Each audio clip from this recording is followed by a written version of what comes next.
To wear a hat. Well, he had his hat on for the pool Oh. picture, but I asked him, I said, we want to see your face, guy. That's a teacher in me. Yes.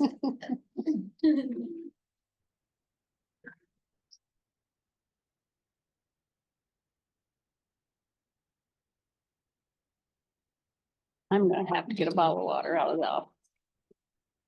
Yeah. I forgot my water bottle. Ben's double for over there is making me thirsty. Well, if you don't hydrate, we you don't do have. For an executive session. Yeah. Okay. Briefly, but then we might. What's the?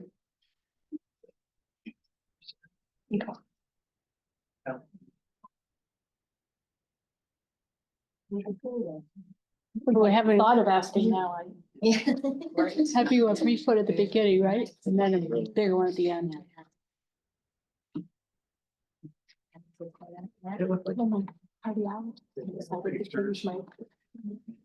All the emails I got before and text message. I'll send the next day. Nice. And then I got a text message. It's very warm in there. It reminds me of what a pool's supposed to be What like. it's supposed to be, exactly. It's definitely freezing when you're swimming. What, excuse me? I even went back and checked my other text messages. I just want open adult swimming morning. I'm coming down swimming. Have an opportunity to go over there in the lawn. You didn't jump in. I asked. Okay, said yes. We did try to convince Robert to go in. Didn't work. No, No. he refused. Big huge trunks from the. Yeah. Guys in and they said no. That's what-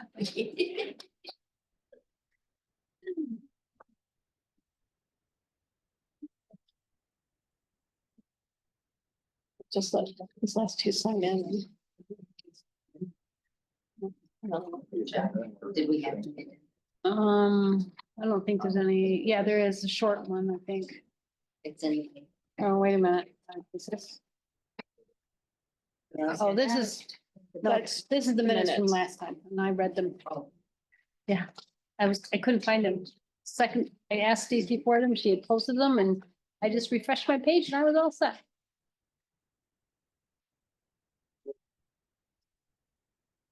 We had so many people to do that.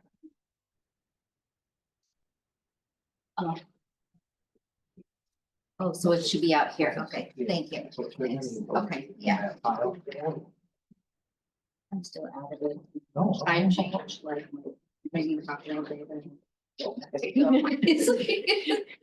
That's when you start suspecting that somebody substituted decaf on you. Oh. Did that happen? No, because I don't drink coffee, but. I wonder sometimes. Yeah, oh yeah, me too. Yeah. I absolutely love the smell of fresh ground coffee. Yeah. I cannot stand the I've taste. heard so many people say that they like the smell, but they won't drink it. And you would think that I even would like mocha because I love chocolate. But no. No. really. I like it. My grandmother's stuff it gave it to me because I. That's what my, And I I didn't loved drink it. it. My wife did. My Yeah. father used to watch the girl. Give it, now my wife. Yeah. drinks it, But I still, I love the smell every time I drink it, I'm like, this. This, Oh, I love it. is this date, right? It says contact yeah. us before October 28th. Just the smell. That was the initial thing that went out Okay. because Okay. Oh, that's funny. back in September. I've heard so many people say that. Love the smell. Okay. Did they get their 15 chaperones? Yeah. They get their 15 Yeah, we do. chaperones? Okay, we're going to start our meeting at 6:02 PM. If everybody could please stand and join in the Pledge of Allegiance. I pledge allegiance to the flag of the United States of America and to the republic for which it stands, one nation, under God, indivisible, with liberty and justice for all.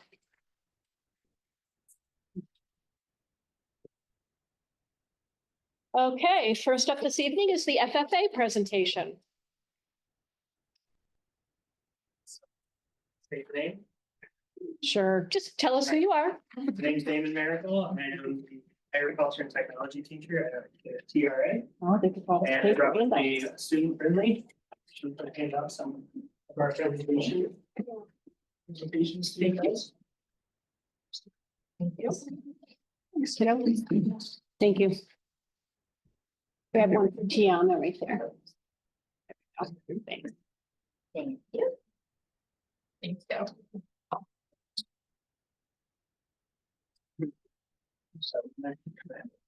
All right. So last time I was here, I introduced this idea of FFA to you guys, and you guys wanted to give some more information. So we've collected some more information, and we'll start. Some of these slides I'm gonna go through kind of quickly because some of the vision statements and things like that you can read on our own. But overall, the national FFA, the vision statement is to grow the next generation of leaders who will change the world. I'm very devoted to that. I think through teaching and through this after school activity, we can manage to do this at a high rate. The national FFA mission statement is FFA makes positive difference in the lives of students by developing their potential for career leadership, professional growth, or personal growth, I'm sorry, and career success through agricultural education. So what is FFA? That was one question that last time I was given when I was here in the last board meeting. It is an extracurricular student ran organization for those interested in agricultural and leadership possibilities. It's one of the three components of the agriculture education thing. I want to say it's kind of like a Venn diagram. That's what I put a link on here to access, but we won't worry about that today. It's what I integrate into my classroom teachings. In the 3-tier bubble system, you have FFA at the top. On the side, you have the in-class education. And then on the other side, you have what's called SAE. And that is supervised agricultural experiences. So outside of the classroom for students to be able to hands-on work in the greenhouse and things like that. So FFA stands for Future Farmers of America. The letters have been changed, however. So in 1986, I didn't put this, or I did put it in 1988. It was changed to just the National FFA organization because it doesn't just mean farmers. It welcomes members to who aspire as teachers, doctors, scientists, business owners, and so many other things. I know in our FFA chapter, we have 15 members and say 5 or 6 of them want to be veterinarians. So that fits perfectly for what we're doing. What is FFA all about? So to go through this, it's developing potential for leadership is the biggest key in FFA. How can a student strive to be a leader? How can they go out into the community and make a difference through personal growth, career success? Making a positive difference in the lives of others, dress neatly and appropriately for the occasion. We'll get into that in a little bit of what official dress looks like for FFA. Respect the rights of others and their property, be courteous and honest, fair with others. Communication is a huge part of FFA, learning how to speak publicly and just make sense when you're talking. Demonstrating good sportsmanship, winning, modest in winning, and then generous in defeat. So accepting that maybe you could do better, but always striving to do better than others too. To make people aware of FFA programs and activities and to be active participants. So like this opportunity, I did actually have 6 students who signed up to come with me tonight. A lot of them got sick, unfortunately, so they were not able to make it. But for them to be able to see this sort of presentation and be out and about in the public, I think it's very key. Conduct and value the supervised agricultural experience. So that's the SAE portion, to really strive and to be a part of something more than just what's classroom learning. And then enhancing skills through agriculture. Like, you know, one thing that I had a conversation with these students, and we have state convention coming up in May, is that we are not going to be the best. We're just starting out. We're not looking to try to be the best. But if we get this under our shoes, we get to establish this, and next year we can come back stronger. And that's what's more important here. Appreciating and promoting diversity within our organization. I think that's key. We gotta always appreciate it. All right, so the motto for FFA is learning to do, doing to learn, earning to live, and living to serve. And this is right off the website. I actually put a works site at the end for you guys if you wanted to visit FFA.org. This is the overall motto for the nation. So our goals, I took the national goals, the statewide goals, and then I made our own district goals. So one big thing that I want to start out with is building a community within a community.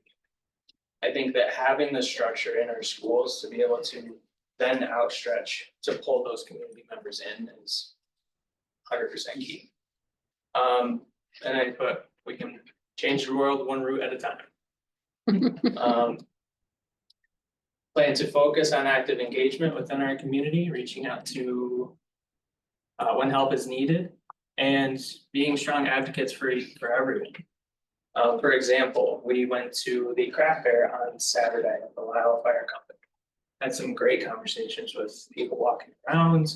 I know we did sell some products, so we did pretty well. And honestly, as that sort of community engagement, and little backstory, I lived in Whitney Point for about 5 years now. I've never been as closely connected to the community as I am each day it seems to build.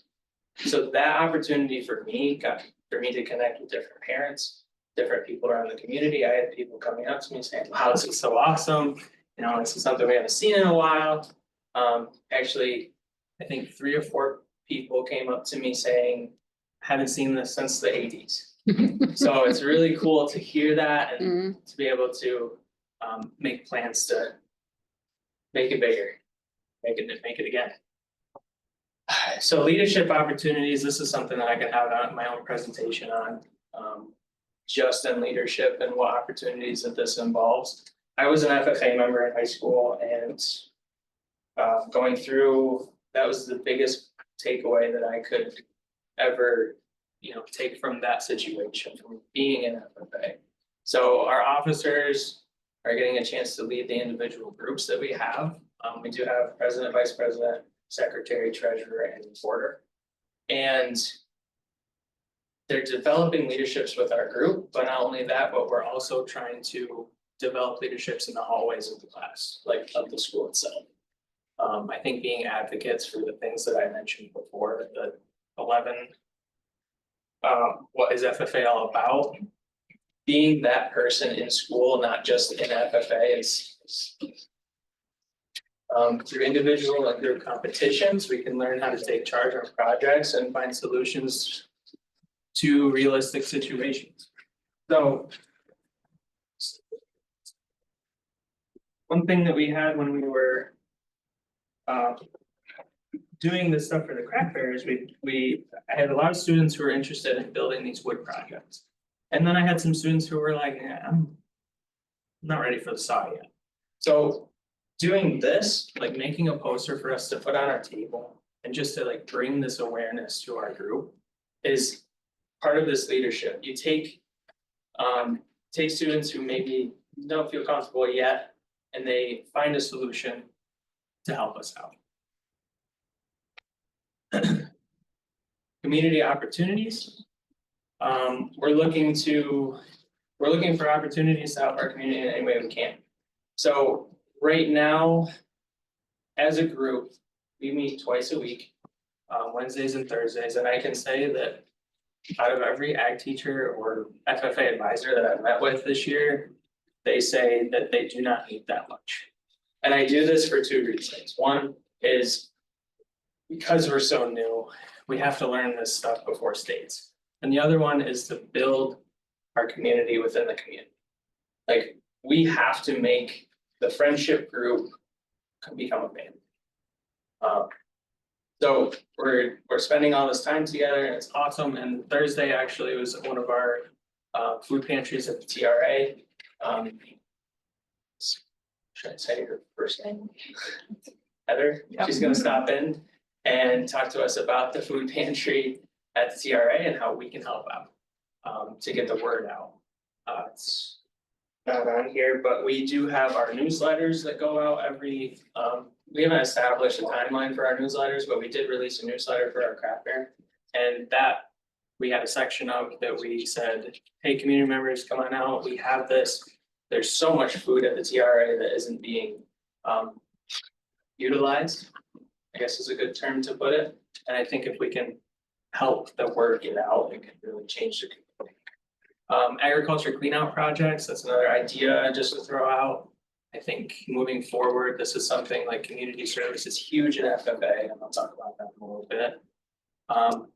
Landscape designing processes, that goes with the agricultural cleanout. My thought process is like, when fall comes around and we all have leaves on our yards and stuff, we can offer this, you know, community service to go out and help people. And then any other leadership opportunities that come up. And like I mentioned before, I'm every single day, I'm taking a step into this community and I'm finding more and more people who have reached out to me about this stuff. And I would see that our fall would be pretty booked up. All right, so now we're gonna bounce around to fundraising. So far we did the wood creations. That was, we made some different projects out of wood. You wanna share some of those? We made tables, baskets, coasters, key racks, coat racks, and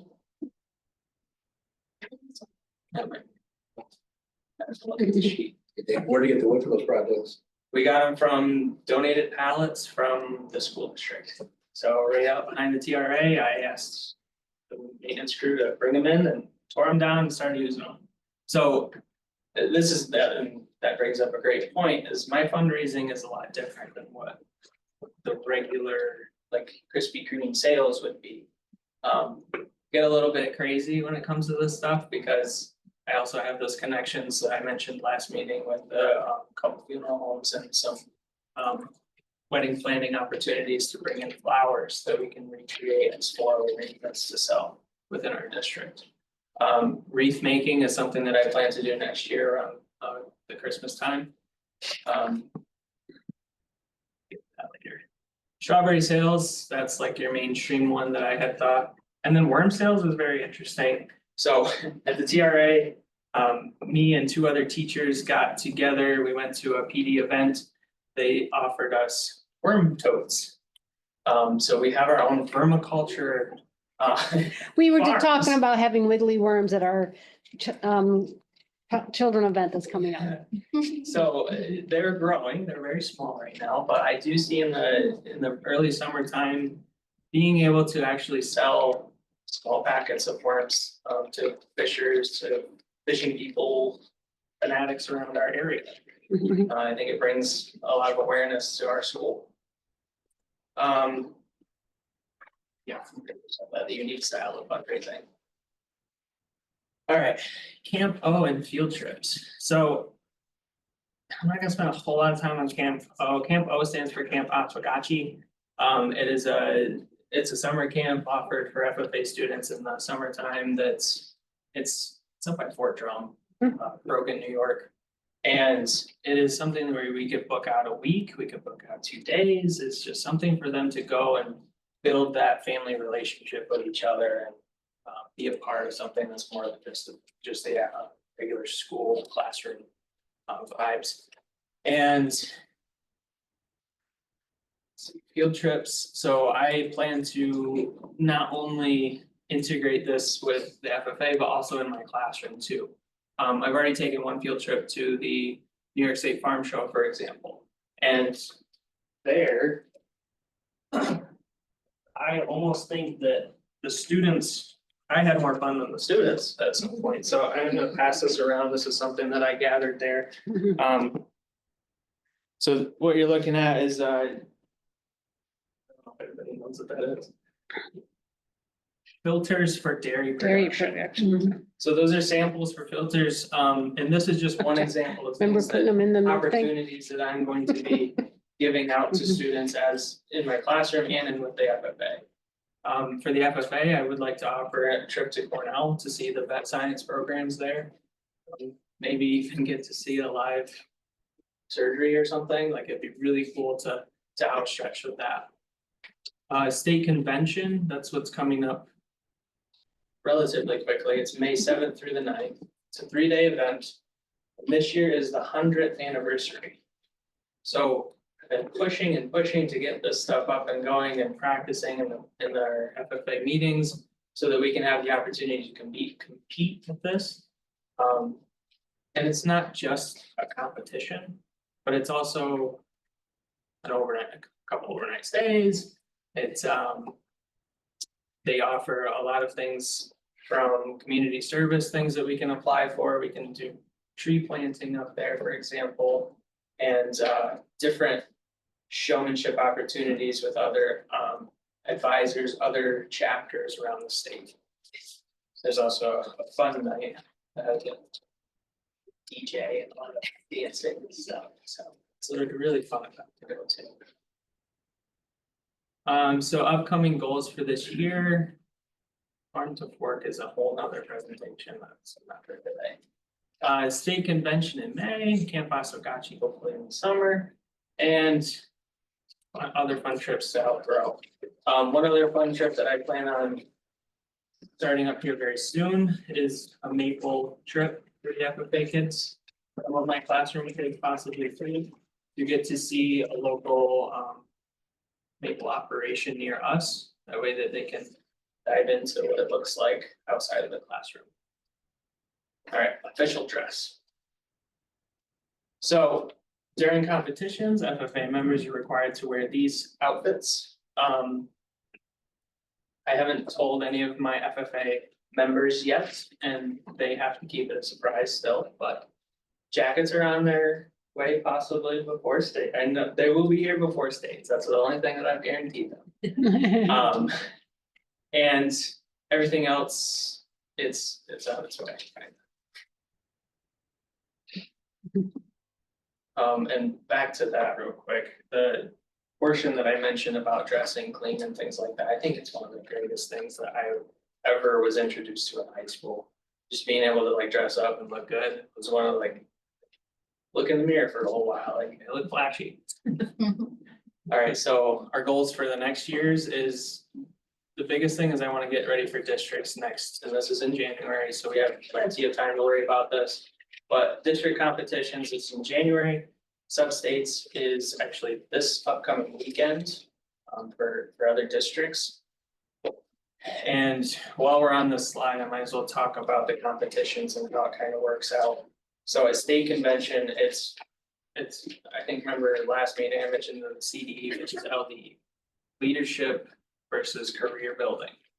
Career of the CDEs starts in districts. So they'll compete in what's called career development, educational activities, where they will get up and do individual speeches about agriculture issues. And that will then be judged, move on to sub-states. They continue, they'll go all the way up to nationals. That's the individual portion. The other side of it, the leadership, the LDEs, that starts at state convention. So it's more of a group of 4, group of 2. They will be preparing their presentations or their activities that they're doing. Some examples are like vet techs, floriculture, aquaculture, agronomy, tool ID. There's a ton of them. And then, yeah, wreath making, that's a big one for me. We did that in high school and it was just so fun. All right. This is the achievement part. You know, with community help, with reliable communication, upkeep of projects, I think we can really rock this. Representation. So this is something that I talk about in almost every single meeting.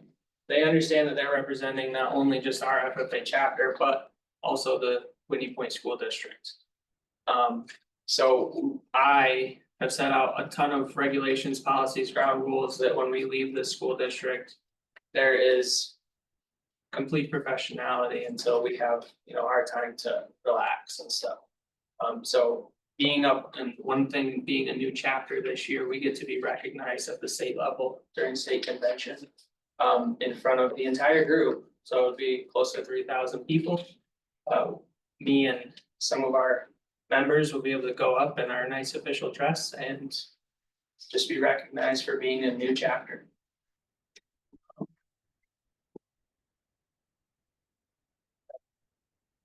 The support slide, I didn't really move in here, we're talking about it a little bit, but I am asking for support, just being, just join our team, be a supporter, bring our blue and gold members to of maroon and gold to new heights in agriculture that we have not reached in the school district yet. I think it's just, I want to do this. This is awesome. And this is some history. I was sent some community members actually sent this to me. This was one of the last pictures in one of the newspapers taken in 1966 of Whitney Point chapter. So it was here before. And it was all male participants. Pixie's in the picture. Now we have 15 members and I have 13 of them are ladies. So it's just awesome to see that we can transform this in a different way, in a different aspect. And this I also included the class of 67, little history for you. And then AET, so this is where the community service things comes into play. So this was introduced in 2007. It's a program for ag programs to use, not just FFA, but also ag teachers. I will be using this. I have not gotten it set up yet, but I'm working with another district to get that set up. This is where hours for SAE hours will go into, so their supervised agricultural hours. They accrue these hours from 7th grade until 12th grade to be able to use for different scholarships that FFA offers. And not just FFA, but also Cornell University. Ag in the Classroom offers different scholarships. There's many different routes we can take here. And this is also where we can put, we'll put both SAE hours and we'll put community service hours. So they can build and accrue these hours from 7th grade all the way through 12th to be able to put it on their resume and stuff. Okay, I spent, 300 hours from 7th grade to 12th grade doing community service. That's pretty impressive.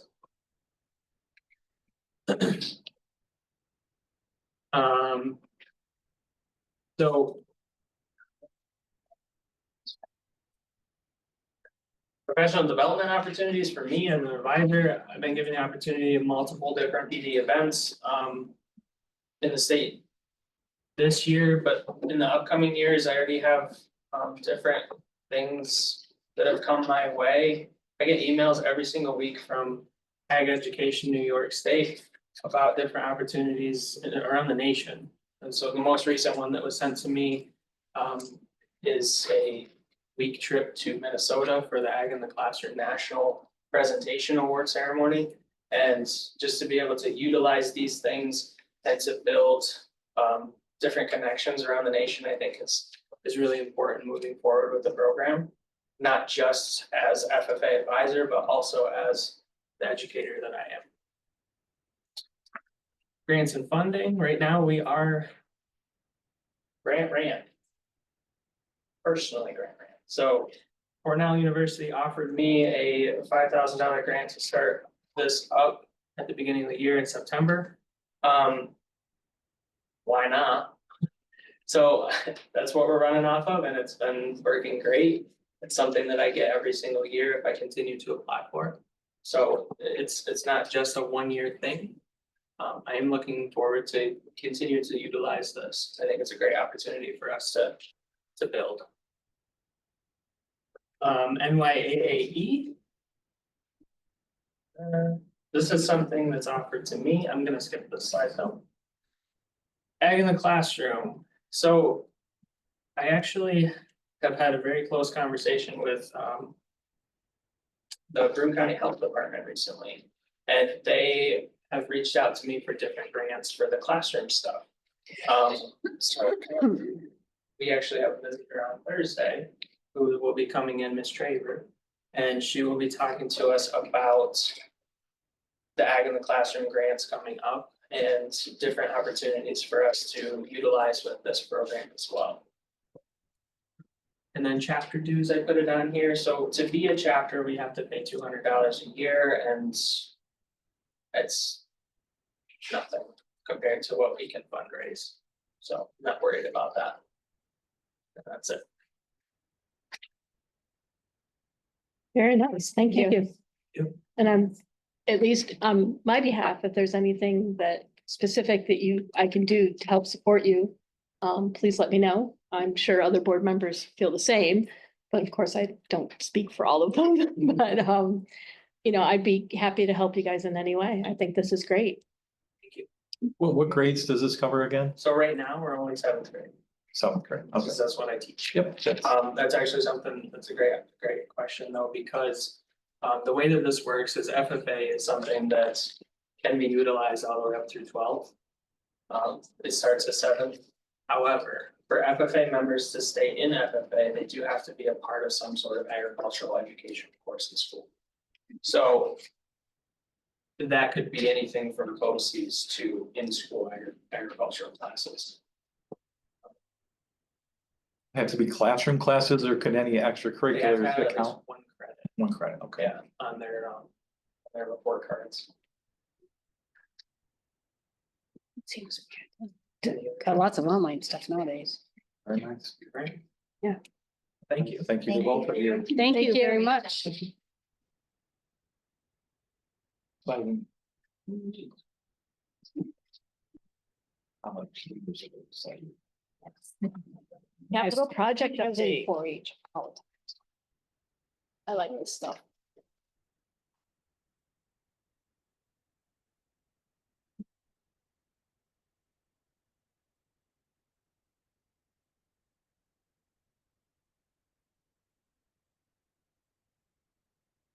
For having us. We had a ribbon cutting earlier, or it's nice.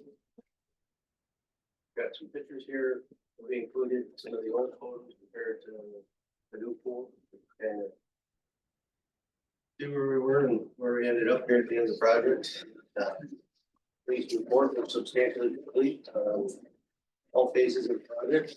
We're really into the functional stage now. And then closeout documents. Not a huge update for the board here, other than which is an accomplishment.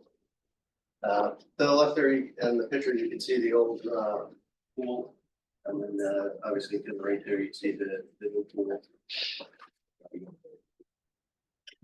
The next set of pictures down was the old locker room. Picture doesn't really do a ton of justice, but it's kind of see that they were small. And the footprint is probably double than it was, which is nice. Same with the pool equipment room. It was a small space, and now we've got a nice big pool equipment room. In the equipment. Like I mentioned, we're really into punch list now, getting corrective work completed, closing out contracts with closeout documents, which is owner operated manuals.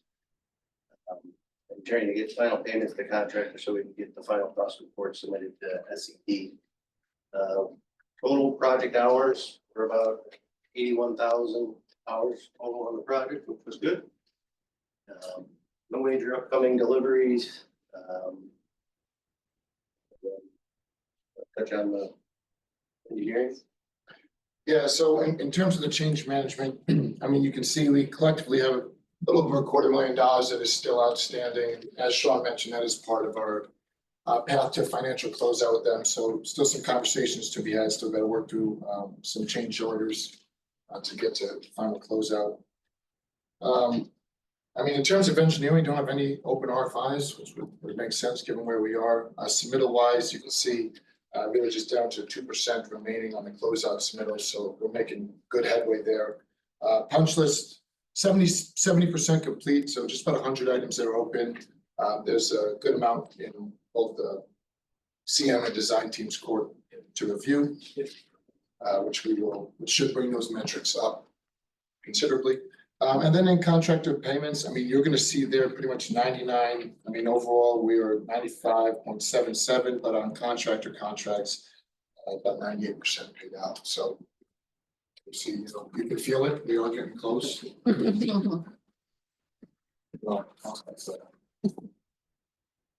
terms of change orders, there was one change order to the electrician, EC 16, made up of 4 separate PCOs, 32, 34, 35, and 37.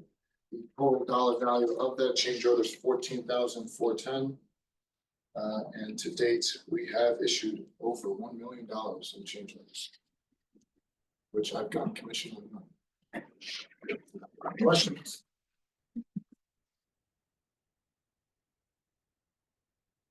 Yeah, it's been a pleasure. But we still convince you to jump in the pool today, huh? We can do that afterwards. Okay. We want pictures. Yep. Thank you very I- much. I just wanted to add, I know I mentioned it earlier, I have an opportunity to go to a lot of schools in this area. I go into them all the time and I'm just always kind of amazed and shocked in a good way that how nice our facilities are. For work that's been done, how upgrades have been done, how nicely they've been done. We have as nicer of a district than any of the ones in the Tioga districts I've been. I mean, without a doubt. I just want to thank you for your dedication, professionalism, and all that was done. I'll publicly, because I publicly shamed, I just want to say, I hope that nothing I said was personal. I have a lot of respect for both of the gentlemen here. You're good people. I don't say that to a lot of everybody. So thank you for dealing with some questions or comments, but it's been a real pleasure, very big pleasure. Thank you. It's very good. And I do appreciate very much that you included the before and after because, I had been in the pool, I knew what it looked like, but having it visually right in front of you, it's amazing the difference. And I'm glad that you did that. That's how those guys and see, you forget, so. Yeah. Night and day. I know he's not here, but my uncle was with the group that hired you and I know he'd be very proud of what you've done. Yep. And you And should he- mention that he also was involved in the upkeep and things too, and I'm sure Yeah. that the behind the storage room. He'd probably be He'd be really very happy happy. with that. I don't want to Yeah. speak for him, but No. No, but I think it's safe to say that, he would have loved that. yeah, I know we're talking about pool right now, but this is like the end of like a 4-year process from Yep. order referendum yep, to the pool being substantially complete. I mean, let's not forget, we got at the TRA, the 3rd floor steam done, got the turf field done, the concession room, facility, bathroom there. Brand new playground, 2 brand new state-of-the-art pre-K rooms, and then this pool, which is really, I think, we just came from there and it's amazing. And our entranceways were redone, Mhm. both the entranceways. Really just positive. And that's what I meant, everything, it's. A long process, that's for sure. yeah. That might be something interesting to include on the website, is just a little montage of before and afters of the high points of the project as it comes to an end, to just remind people how things changed. That's great. Because you can think that you remember it in your head, but until you actually see it side by side, it makes a big difference. Yep. Thank you. When's the first one be? Fall, Not until the fall, girls team. Yep, that'll be good. it'll be fun. But I did ask Joanne if we could use the pool during our summer retreat, since our retreat consists of coming and sitting in the library for the day, doing work. Maybe we can get a swimming I mean, pool too. incorporate some retreat in our retreat. Yeah, yeah. Yeah. It's a new tube to float around, right? Absolutely. Yeah.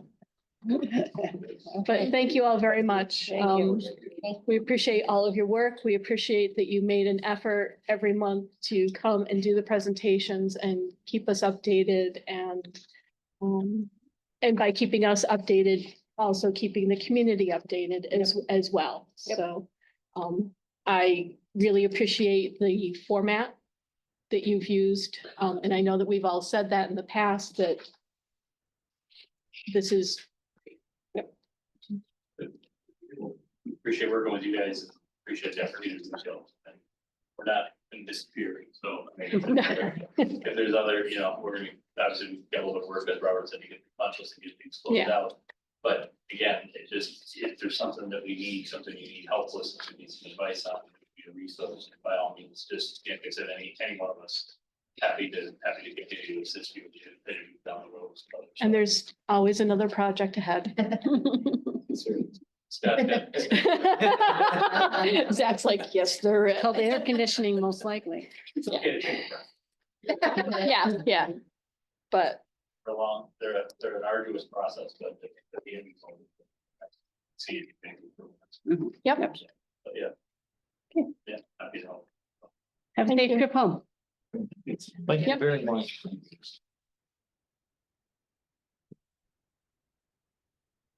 okay, we do have the need for a very brief executive session.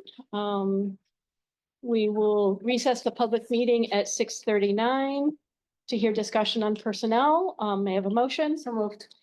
Thank you, Chris. And a second? Thank you. Aubrey? All those in favor? Aye. Any opposed? Any abstain?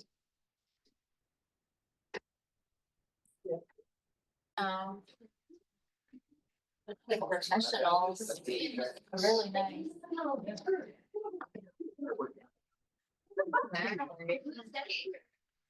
Okay, we are going to reconvene at 6:45.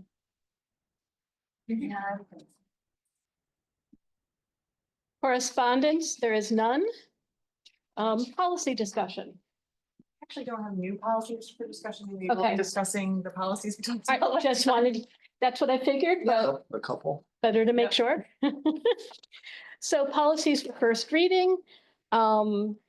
Approve policy 7661, Title I parental involvement policy updated to 7661, Title I parent and family engagement for first reading. May I have a motion?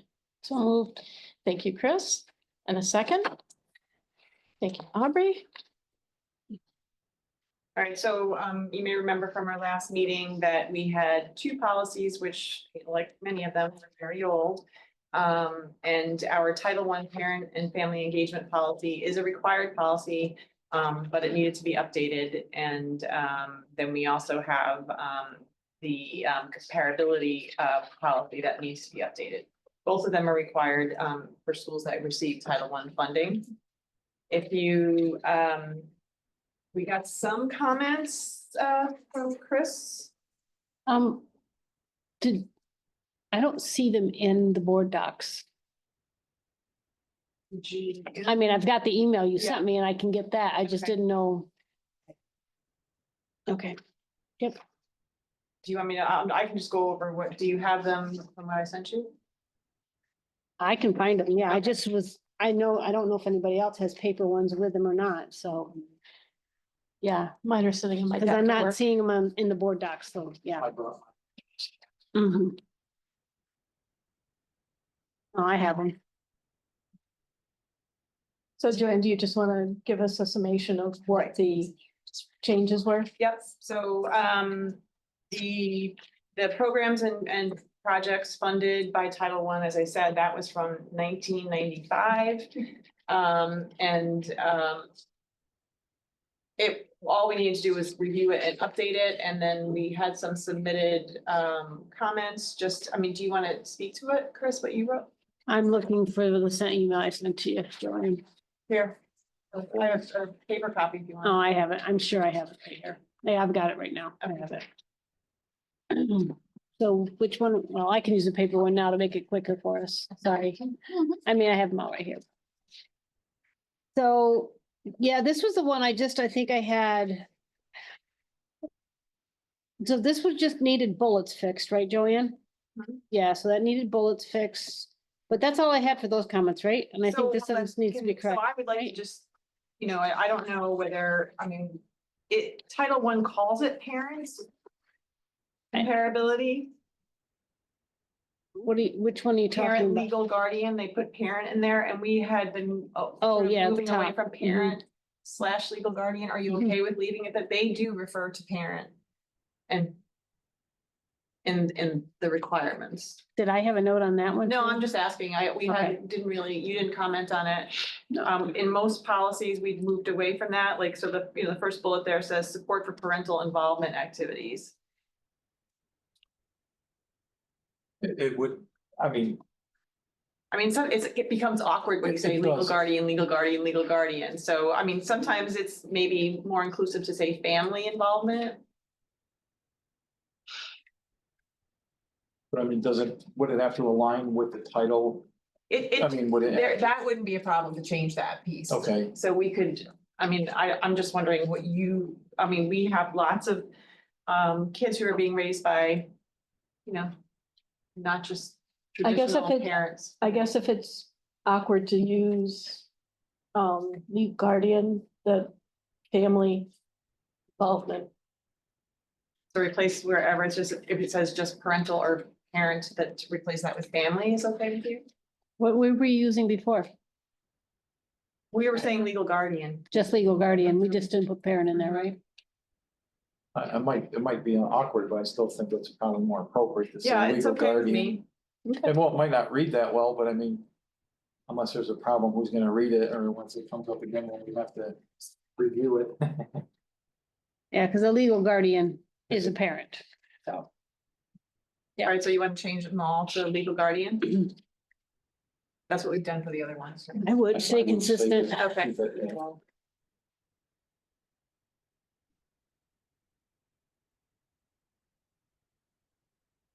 All right. And then we have Title I, Parent and Family Engagement. And again, this is the language that Erie 1 used. The old one just said parent involvement. That was the old Title I language. And That's 7661. Yeah. Mhm. so you can see a number of times it's written parent and family engagement. And you can replace it with legal guardian, but yeah, it sounds a little clunky. To facilitate.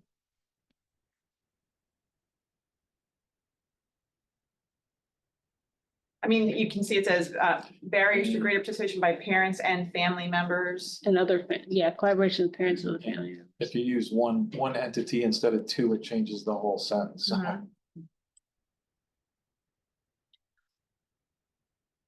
So does this one need the legal guardian here, Joanne? Because you're talking about the first sentence, parents and other family members, right? So the spirit of this is that we build partnerships with. Right, And it isn't maybe necessarily only the legal guardian. it's right. The family. But if you think about family in a broad sense, It then can, that's pretty inclusive. Right, right. We've had a theme going with kind of moving to legal guardian and really they're the board's policies. collaborate But with, if it's more than just the legal guardian, like you said, so maybe we should, Legal family. I think it should be with other family or community members, maybe caregivers? caregivers. Well, I think it's even broader, right? Yes. Family and community members even, right? What's wrong with stakeholders? Make it really broad. This is really specific to like building No, partnerships. I know. With everybody who is involved with supporting a child. Right. And so Mhm. making sure that we're in communication, that we have strong partnerships, that we respect family members. This is looking at the broader view. I would say that this one is probably okay to use family. Whereas the other ones are talking specifically about who is in charge of the child. That's not necessarily the family, that is the legal guardian, so this is a different context. What do you think about the word parent? It says parent and family repeatedly through this. I would rather say all family Well, family Includes includes parents, parents, so I yeah. think that's a broad right. part of the term. So Yeah, it's not a subset, it's the Mhm. families under. If we're or trying to, Parents under yeah. family, so if you just use family, then that would. if we're trying to project a broader umbrella, than family. Okay, so I have a thought. Mhm. Maybe in the first sentence we do, we'll collaborate with family members. But maybe after that one, we could define family members just at one time, and then after that, family members is used. Now you're getting Throughout. complicated. I'm just saying Are that, you ready to define? well, I'm saying like example is legal guardians, Example. parents, grandparents, Okay, got it. siblings, like giving Yeah. examples of it, not defining it. Okay, that's pretty. Got it, Mom? I think that might just be a better flow of the conversation. Yeah. Try it. And I like examples better than, Yeah, it's an example, yeah. I meant I So period, it's E not- period. I know. It's not, it's inclusive, Right. not exclusive. Yeah. You know. Yep. Again, a broader umbrella Yeah, of yeah. who. Yep. And then after that, just say family members and it will be that broader term. Yeah. Okay. So the only other things I had with this one is I get why they're doing this colons, semicolons, but anyhow, it just irritates me when it seems like it should be a sentence, but I don't care about that. There was some spaces I deleted, right? And I changed the hanging indent for you, but Yeah. that's all. Yep. Mm-hmm. Eerie one thing. I think they owe you. Sometimes I have to fight with it when I get rid of hanging indents. Okay. Any other, You gotta know which hill to die on. yeah, That's important. Some of us just revert back to indented paragraphs, and so we get technical, and it just doesn't mesh too well. Is that the only two we're doing? any additional input from board members? Okay. All those in favor of approving this for first reading? Aye. Any opposed? Any abstain? Okay, Did you get to do that with the first one? Or was that because those two were together? those two are together. Okay.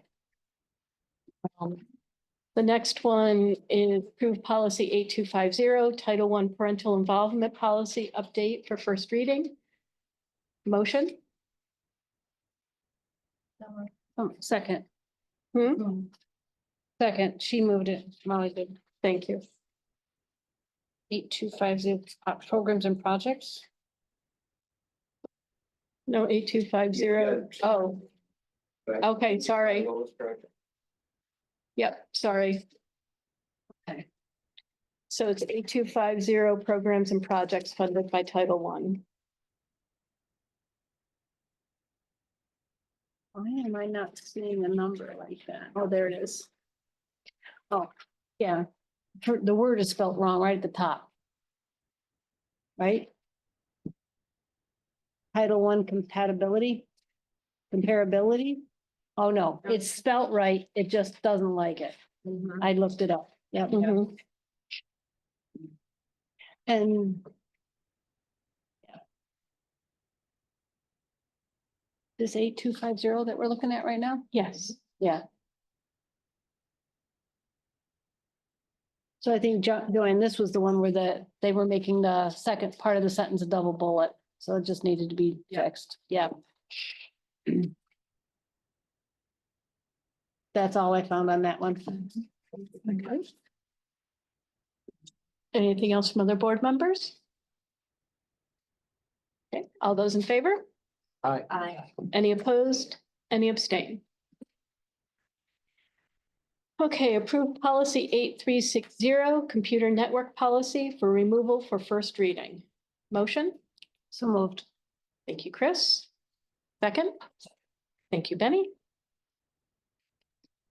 So we have this computer use policy, which again is very old, and the proposal is to delete that policy and the webpage policy from 2003, which we don't have free reign on our webpage, and adopt an acceptable use for personnel, an acceptable use for students, and use of email for personnel, which was recommended from that IT audit that we had. Mhm. Okay.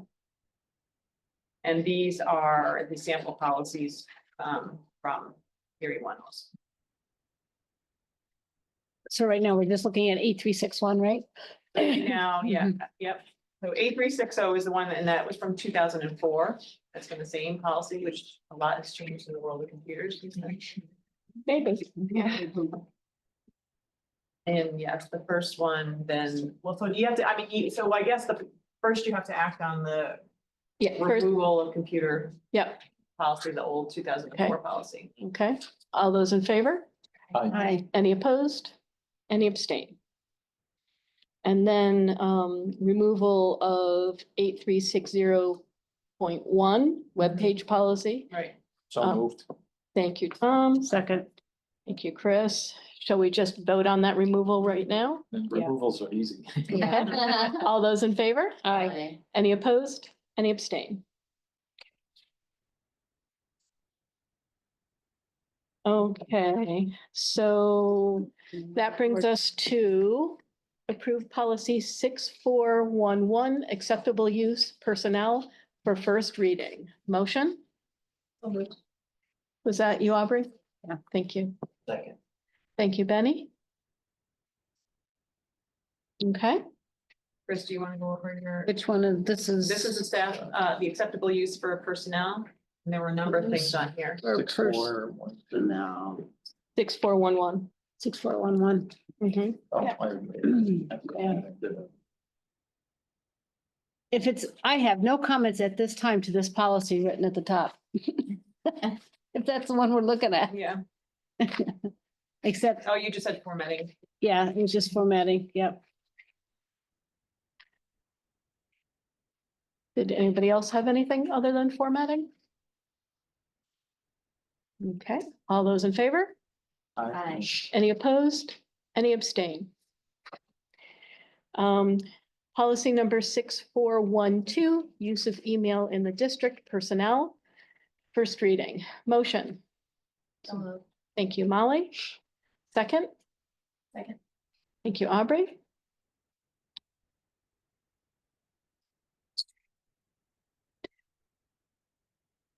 Okay, You find it? yep. Oh, this is the one that had personnel written wrong at the top. Mhm. There's no L. There's no L in it, yep. And it's also the one that had They have a things pencil. like, it prohibits the accessing of personal email on school devices. Yep. A standard confidentiality notice, which are things that we do not have instituted now, but that's what the suggestion from Erie One is. Right. I think there was some formatting things that you can look at yourself. I also suggested getting rid of the underlines since it's gonna go on web again. And then there was. Oh, I capitalized the I and the T in information technology because you're making it an acronym, so it needs to be IT. And I sent all these with track changes to Joanne too. Yeah, so I have all Yep. those changes. I Yep. guess the content piece is the thing that Yeah. we should. Yeah, it says this statement is, so I'm on, which page am I on? Does it have page numbers on it? Not really. So it's on the 1, 2, 3, 4th page. It says the statement's a little odd. Can we discuss this? Personnel, email accounts or services should not be accessed via the district computer system without authorization from a building principal or supervisor. So I get what that statement is saying.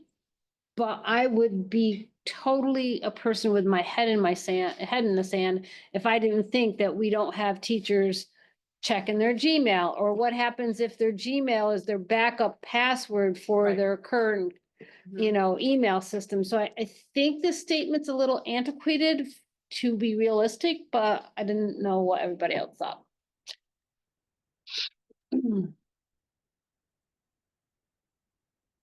I understand the point of it is that not accessing their personal email, but like you said, There's times they're gonna have to. yeah, Backup passwords are done that way. We have a very, very strong rule at SUNY Cortland. Everybody, students, teachers, faculty have to use their Cortland email for all business work. And every once in a while, My Red Dragon closes out and somebody needs to get a hold of us and they'll email us from their Gmail and say, I'm sorry, I'm emailing you from my Gmail, but I have no other way to get a hold of you. Things like that. So What yeah, would you recommend to replace that? I'm just saying, I think the last statement, without authorization for building principal or supervisor is probably not the best, or without a good need to do it, I guess is Right. what I'm saying. Well, without exhausting other possibilities, Something, yeah. something to that nature Mhm. that. Not just, oh, that's gonna be tough, I'm just doing this. Yeah. Right. So yeah. two things, I mean, and so the reason that's on there is twofold. One is that it's considered safest Right. to not have people accessing because they may, they could get access something that could get compromise our system. Secondly, it's taxpayer money that pays for our system or our devices, and it's not intended for personal use. Right. But on the other hand, these are human beings that work for us who have children and families and they're not supposed to really use their school email for their personal use. So like you said, I mean, to be realistic, is this like, and you said earlier, is this the hill we want to die on? Yeah. And if So you're maybe not a supposed to softer be having- statement along. And Yeah. if you're not supposed to have phones, Right. Yeah. then that's. Right, and we were really asking people to not have their phones out as. Well, I mean, if Right. you're gonna make them use their personal thing, Mhm. most people use their phone. I know this, but Yeah. But then nobody's supposed to have their phone out during the workday, that's what I'm so. saying, so that, Yeah. yeah. Sorry, yeah, And I'm Yeah. sorry, most email systems are web-based anymore. And if our teachers are taking their computers home, they probably are using Gmail on a web-based platform and they're doing it. And I'm not gonna be the guard of email. Yeah, Shannon would like to say something. Yeah, I just wanted to say, sometimes it's actually more of a problem for us though, when they put in their personal email, because most of the stuff run on our system needs that back end. And so then if they log in Right. with theirs, then they're coming to me to ask me to clear their cache so that they can use Right. it for themselves. yeah, no, I'm not talking about logging, I'm not talking about just being able to access it, right? Yeah, no. No, I get it, because I'm always telling people clear their cache history. I get you, Shanna. And I mean, so the piece I said about security, I mean, there's lots of protections in place. I should knock on wood because I don't want to say that something terrible will happen tomorrow and our system will get compromised. But I mean, there are lots of protections in place and people can't just download things onto their school devices. I mean, Right. there's, So yeah, maybe a softer statement says that it should only be used in emergency situations or things like that. Absolutely necessary. Absolutely necessary and okay. some, Okay, and then well, I can work on a softer statement. I can then send it out to you just so, and you can send it again, feedback individually if you. Yeah. And the other part was the confidentiality statement. Which we don't currently do. I know, and I went in and put one right on my Whitney Point email, copied and Because pasted and really- put it on. Yeah, I mean, first of all, the work email should only be used for work. And most things that are communicated via your work email, or a lot of them may contain confidential information. So if we're gonna put it there, then we should be asking our staff to do it, is what I'm saying. If we're gonna have a policy that says people are supposed to have a confidentiality statement, now at the college, they have a template and they send it all out to us and say, you need to get this into your signature closing. So they sort of force us to Which do we it. can do. So, we can and I do think that if we're gonna have it in the policy, we need to do it. Yeah. Okay. We'll do that. I think that was all I had on that one, Yeah. besides formatting. And perhaps board members need to have that I did put template as well to And actually, what was our fireman's? Eric. Eric, he had it on his. Oh, I remember. that. Yep. Okay. Okay, any other input from the board? Okay, all those in favor? Any opposed? Any abstain? Okay, this is policy 8361, acceptable use students, for first reading. May I have a motion? So moved. Thank you, Chris. Thank you, Benny.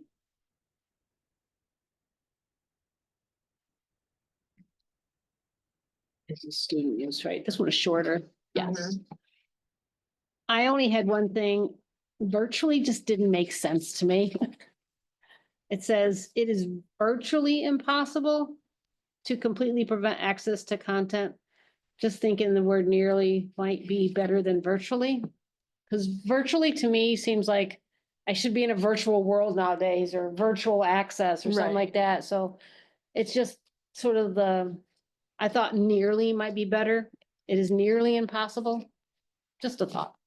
Kind of like the difference between pound sign and hashtag. Yeah, yeah. I mean, it has a different meaning now. Right. Oh, would always says the original. We're all That was it. people. Well, yes, but I mean, Kids may not know, but. And virtually now to other people is something you do in, space and glasses and Yes. stuff Yeah. like that. So. Yeah. yep. No, I agree. Good point. And then the other thing was the parents and guardians to change it there.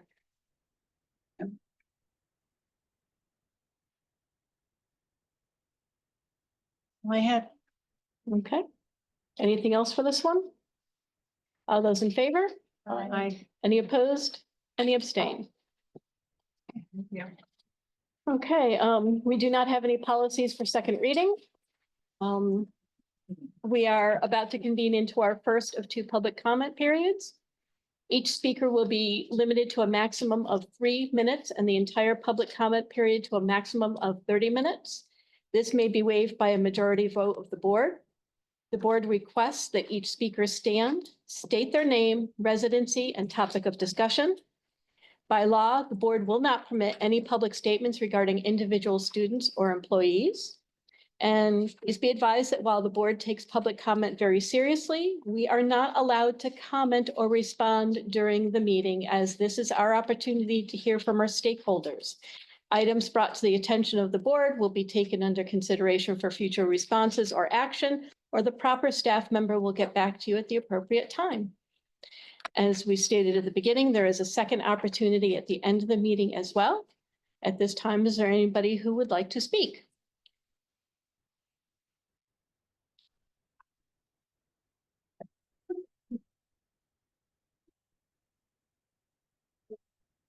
You might want to back up just a little. You don't want to, but There you go. You look great. I'm Alexis Harris, I live in Mile. I am the co-director of the girls wrestling here in Whitney Point with Deirdre Ballard. I advocate and support for youth, modified, and varsity wrestlers for equal opportunity for our girls who fell in love with wrestling. I'm here to ask for your consideration for a separate all-girls wrestling team for the season 25-26. While we grow girls wrestling here in Whitney Point, there are some important factors to think about. First, we have to keep ourselves up to date with what New York State is creating for these ladies.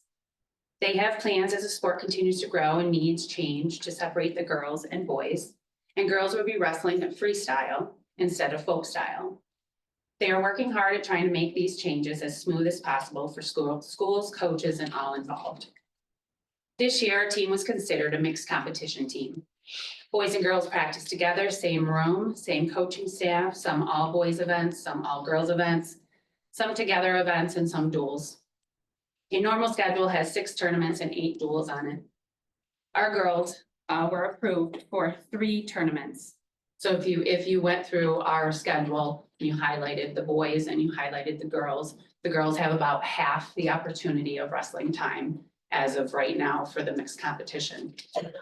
This type of schedule does not promote equal opportunities for the girls to train in freestyle and with other girls and have equal mat time. There were 24 girls wrestling teams in the championships this year. Section 4 alone went from 7 all-girls teams to 24 in 1 year. So that means all around us in surrounding areas, most of the schools have separate girls teams and separate coaches.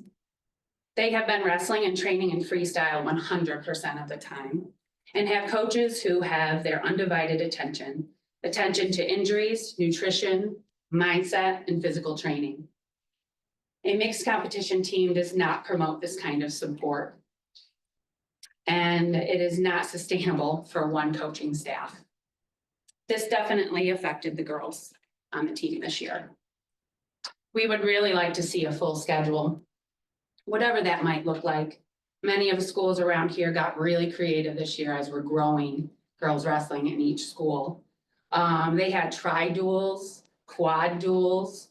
One Groton's schedule was just tournaments, no duels.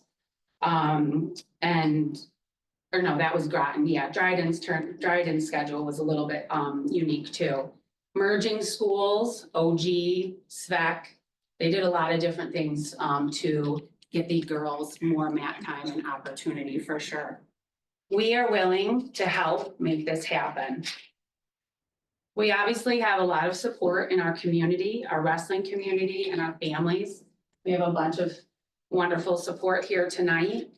We can fundraise, we can advocate for a separate coach, we can help find a separate coach. We can talk about what will work best for the girls and the school, all while growing girls wrestling here at Whitney Point. We would love to talk options with the athletic director and administrator and set up a meeting to do so. All of this will help create a welcoming space where girls can confidently explore new challenges, develop their skills, and build lasting friendships through the empowering sport of wrestling. Thank you. Thank you.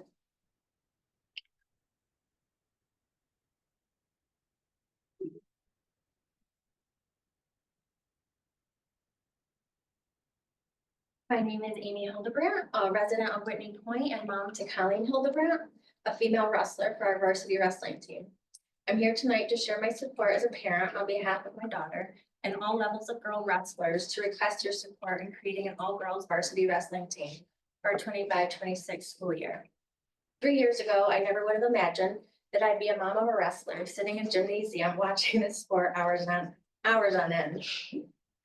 Let alone speaking in front of the Board of Education to share my passion in supporting the efforts of this mission. When my daughter asked if I could sign her up for the wrestling team in 2024, I questioned her request, but signed her up as she wanted to try something new. That very first night, she came home with a new spark of energy, and by the end of the week, she was feeling like part of the team while learning a completely new sport. She felt supported by both athletes and coaching staff, truly falling in love with the sport. She wrestled folk style in mixed competition her first season. We quickly learned that New York State had plans to create more opportunities for female wrestlers in the United States due to becoming the fastest growing sport nationally. We were excited to see more opportunities for girl wrestlers as these changes were being made. With these new changes, it also meant learning a different wrestling style. Like anything in its infancy stages, there are learning curves and growing pains with the many moving parts in growing this sport for girl wrestlers. We had some challenges this season with the transition in staffing, communication gaps, injuries, sicknesses, allocating equal practice time for two different styles of wrestling as a mixed team. We felt the coaching staff was overbooked this season while coaching all of these events, and this left our girls feeling frustrated, unprepared, and to be very blunt, unsupported. I can only speak for myself and Colleen, but she was starting to feel there were unequal opportunities for her as a girl wrestler in Whitney Point. Being that she's a very competitive athlete, Colleen shared her frustrations and how discouraged she was. She started to see what other school districts look like with full girl teams, the support they were getting from their coaches and from their school district. All of this is inspiring and empowering to witness as a parent. But unfortunately, this also led to feeling of defeat and an unfair gender equality perspective. In conclusion, I see the pure grit, the mental toughness our female wrestlers have demonstrated. They are met with challenges, just by simply showing up and putting themselves out there in a world that still views girl wrestlers as different or hear the stereotypical gender beliefs that girls shouldn't be wrestling, that it's boy sport.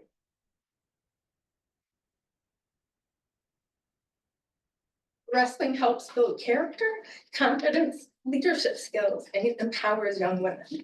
Our girls are role models for young athletes and proving that girls can wrestle and deserve to wrestle if they choose. The vision of our district is to be a community of excellence achieved through commitment to high performance, morale, and involvement. Amy, I'm sorry to interrupt. Was that the 3-minute?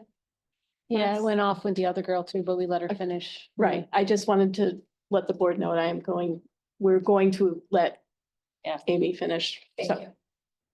Tonight, we simply ask for equal opportunities for our female athletes. They deserve undivided time to practice freestyle daily in the wrestling room, just like the boys in folk style.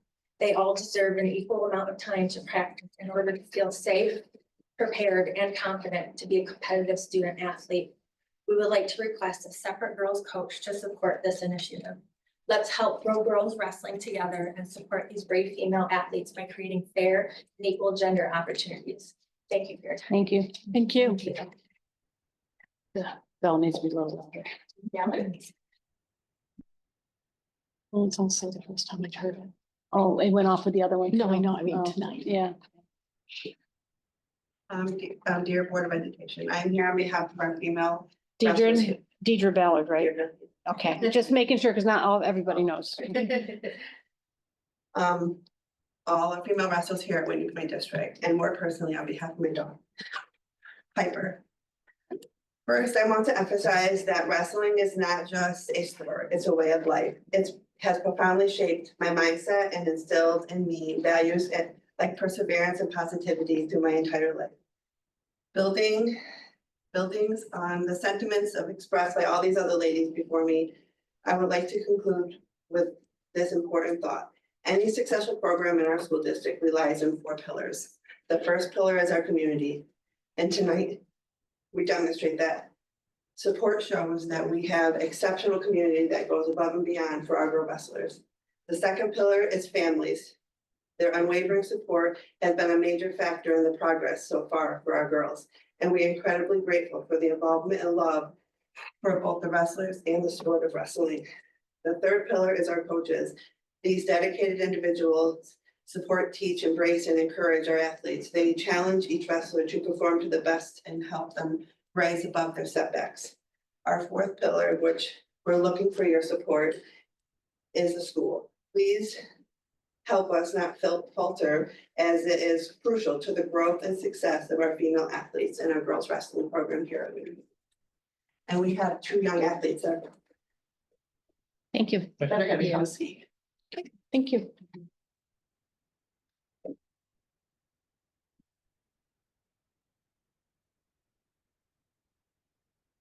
Can you guys all just say who you are, just so we know? Piper Ballard, Brooklyn, Eden Palmetier. Good afternoon, board. My name is Piper. I've been wrestling for 2 years, which has significantly changed my life for the better. These past 2 years has been the best years of my life. I have made friends through wrestling and developed a strong relationship with my coaches and teammates. I would like to share why I believe we should have a girls wrestling team.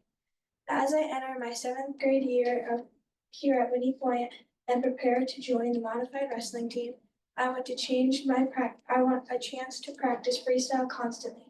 As that is the boys, as that's the girls' style used in girls' tournaments. It's changed for me. It's changing for me to wrestle with boys during practice because they focus on folk style for their season. This situation makes it difficult for me and other girls on the team, leaving us feeling unprepared for the girls' tournaments. I think I can speak for all the girls when I say that we want the same opportunities as the boys. We would love to have a girls' wrestling team. Many more girls would join if there were a girls' wrestling team, as many feel uncomfortable wrestling boys, and we're currently left with no other option right now. I must seek practices elsewhere when I have to train in freestyle, and I want to represent Whitney Point as a girls wrestler. Many schools have flourished because of the added of girls wrestling teams. As a girl entering 7th grade in my first modified season, I would love to have the opportunity to be a part of the first girls wrestling team at Whitney Point. I hope many girls can have the same experience of this amazing opportunity to wrestle, just like I did. We would greatly appreciate your support in helping us have the same opportunity that the boys team did and enjoyed by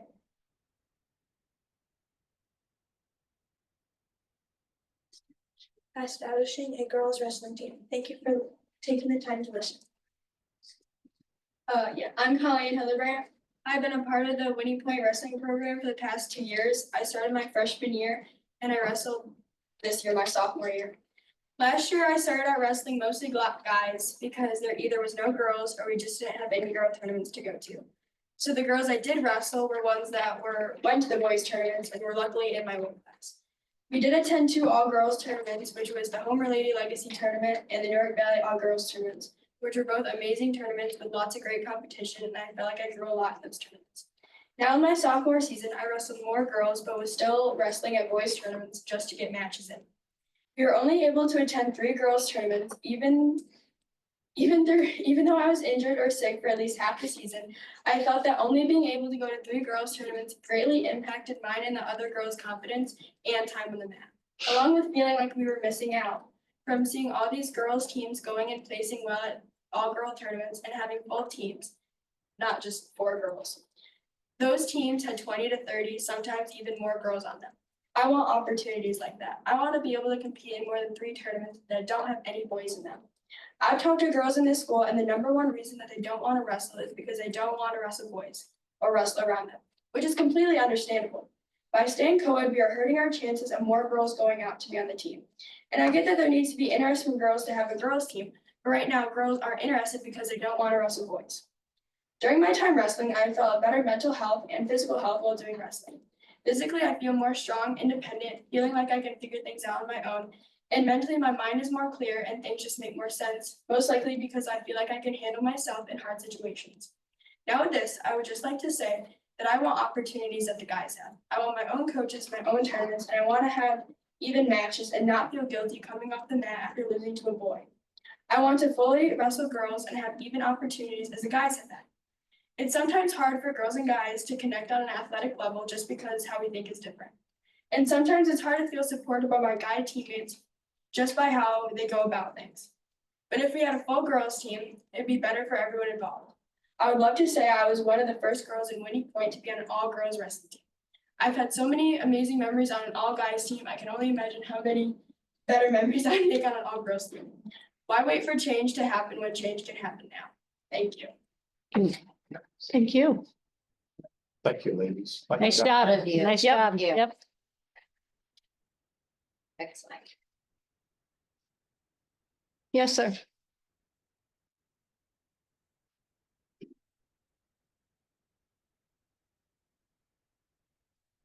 Hello, my name is Austin Richbury. I am the varsity wrestling coach. As you see, we have some girls that are in need of some opportunities. Our team grew double in size this year as it did last year. And girls wrestling as a whole across the nation has done the same thing each year, doubling in size.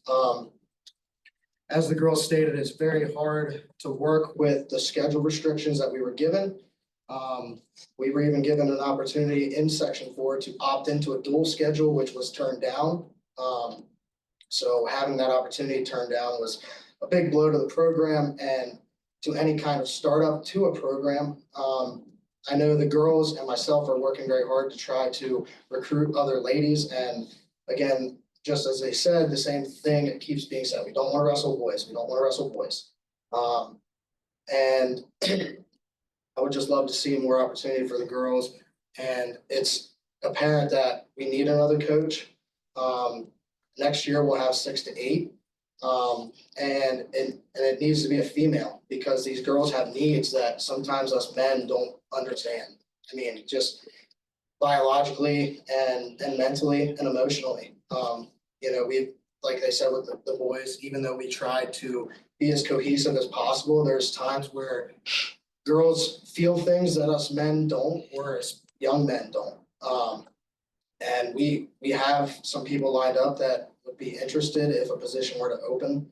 And just moving forward, we would just love your guys' support and to just service the girls better.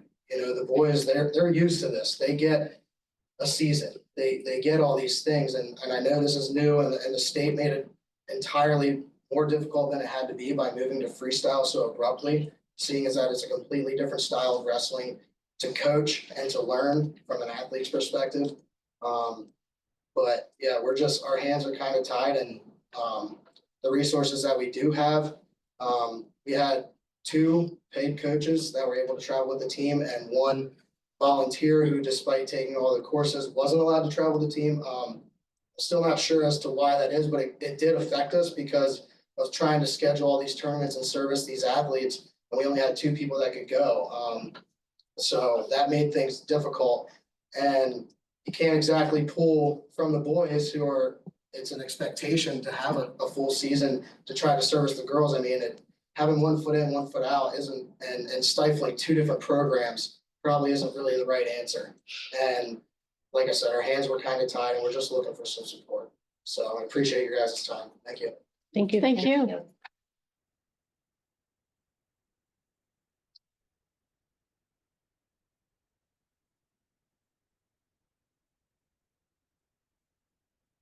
My name is Isabel Keel. I am a resident of Triangle, and this is my 3rd and final year on the wrestling team. The last time I spoke to you guys, I told you how I knew that a fully girls wrestling team may not be a possibility in the time that I would be wrestling, but I wanted it to be something that would happen by the time I graduated. And with the switch to freestyle, I feel that is a big possibility. I would also like to start with the coaching staff for the boys this year has been amazing. The being able to have 3 coaches, these boys have been able to have a coach at every mat when there are multiple of them up. And I feel that in order for the girls to excel just as well, then we need to have a separate coaching staff. I also looked into the different tournament schedules of other schools. UE has 8 girls. They went to 7 all-girls tournaments and 2 all-girls duels. Binghamton has 2 girls.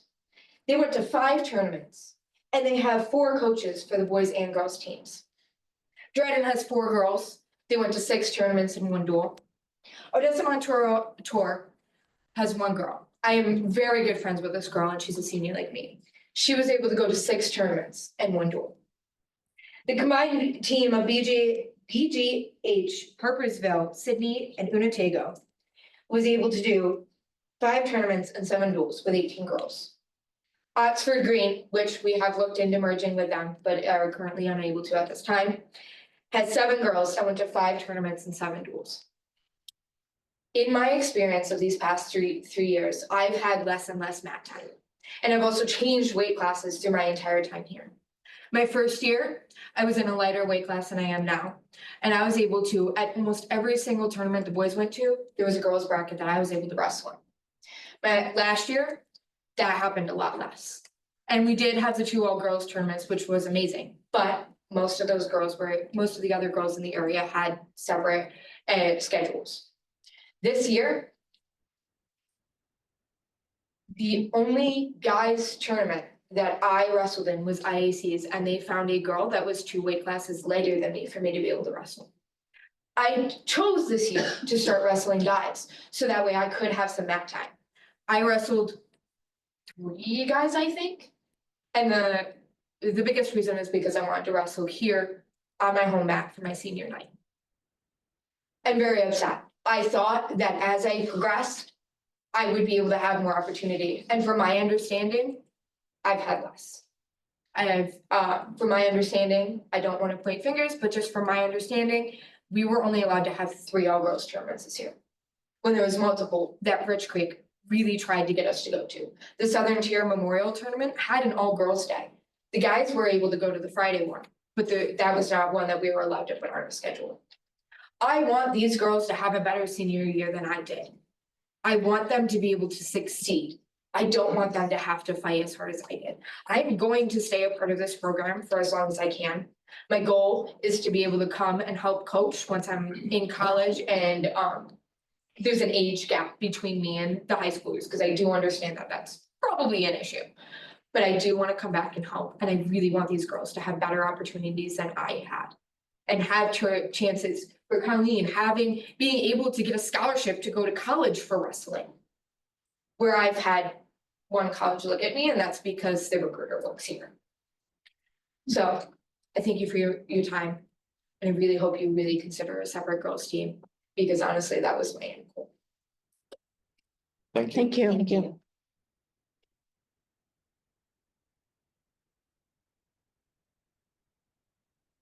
Do we have anybody else this evening?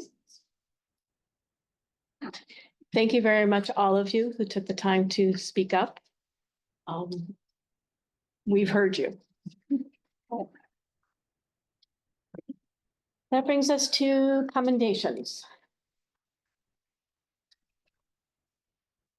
Hey, lots of commendations. First, if you could take a minute to notice all the artwork on the windows there, there's just incredible, an incredible display. CEA and TRA students, faculty and staff are collecting spare change to donate to Griffin's Guardians Hope for Change campaign. TRA raised $1,920 and the CEA raised $2,500. Thank you to Tina Hall and Kristen Say and Courtney Guyton for coordinating the campaign. Whitney Point PTA for sponsoring Park Month and engaging students in increasing reading activity through a reading mission board. Mrs. Ferguson, the CEA librarian, for sponsoring Daily Park Month trivia for students in the CEA. Mrs. Ferguson for coordinating and providing a free book for every student in the CEA in honor of Read Across America Day. Ms. Dennison and Mr. Klein in the CEA for putting together and offering an hour-long Google Sheets formula workshop for their coworkers to help with streamlining student information and data with efficiency. And I think we're going to do that at the math night in the region also. CEA physical education teachers, Mrs. Montesano and Mr. Samsel, first grade students and their families for a successful annual CEA obstacle course showcase. Coach Rich Creek, Coach Broder, Coach Black, and the following Whitney Point wrestlers for qualifying for the Section 4 boys D1 and D2 wrestling championships. Justin Card, Kyle Kitson, Jonathan McCall, and Gabriel Smith. Coach Rich Creek, Coach Broder, Coach Black, and the following Whitney Point wrestlers for qualifying for the Section 4 girls wrestling championships. Colleen Hildebrandt, Isabel Keel, and Malcolm Palmetier. Whitney Point High School alum Christopher Hand for the induction into the 2025 Section 4 Hall of Fame. That's quite, he was quite a wrestler and it's quite fitting for tonight. Yep. Coach Crayley and the Whitney Point girls varsity basketball team for winning IAC North Large Division and advancing to the IAC League Championships. Coach Driscoll and Whitney Point girls junior varsity basketball team for winning IAC League Large School Championship. Coach Hayes and the following Whitney Point varsity indoor track and field athletes for their advancements to the Section 4 State Qualifier Championship. Peyton Martin, 55-meter dash and 300-meter dash. Madeline Zaire, 300-meter dash. Taryn Hitt, 600-meter run. Connor Juraska, 1,000-meter run. Addison Feathers, Taryn Hitt, Madeline Zaire, and Peyton Martin, Division II class championship. I don't know what event that is, Division II class championship, okay. Mr. Jones, Mrs. Jones, and Mrs. It's Cohen. it's a relay, I think. What? I think it's a relay. Oh, okay. Oh, that would make sense, right? Okay, thank you. I should have. Town was a that little up. helpful here too. Yeah. I did a few of those. Yeah. Mr. Jones, Mrs. Jones, Mrs. Pullen, the Whitney Point High School Drama Club, volunteers, administrators, faculty, and staff for a wonderful performance of Fiddler on the Roof. The following high school art students who have artwork submitted in the 2025 Emerging Artists Competition. The display is the Artisan Gallery at the Artisan Gallery from March 7th to March 29th.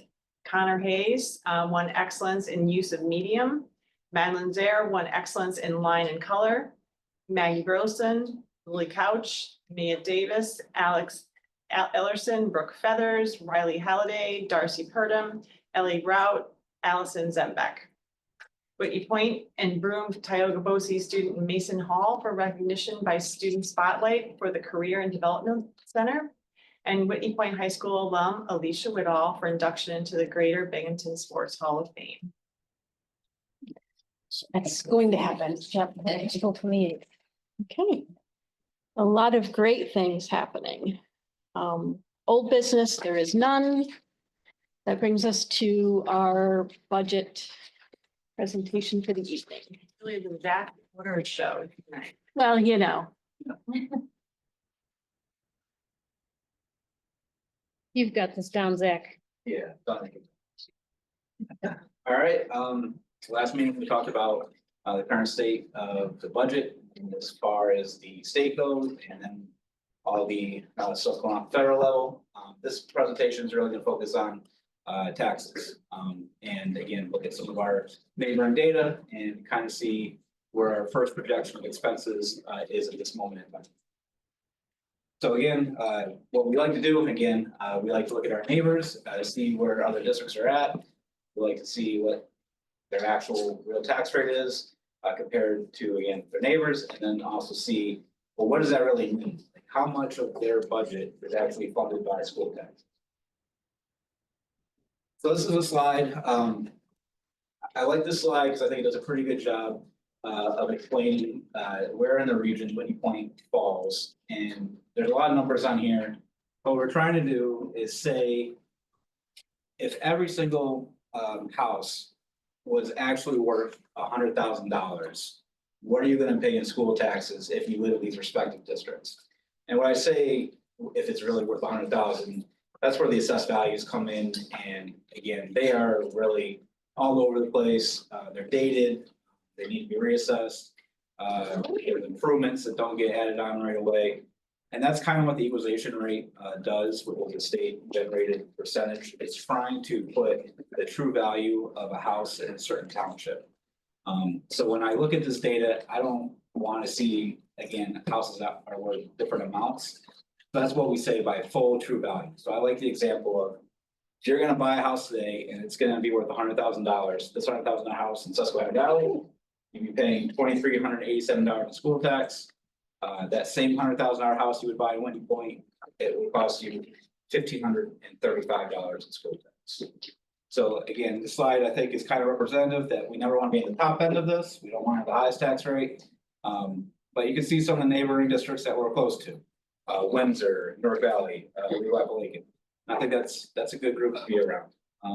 Just for comparison, the few at the bottom, they all have their own issues. Tioga a few years ago, their tax rate is extremely low for that district, and they were in some financial trouble where they had to increase their tax levy a substantial amount to just bring it up to the $857 per thousand.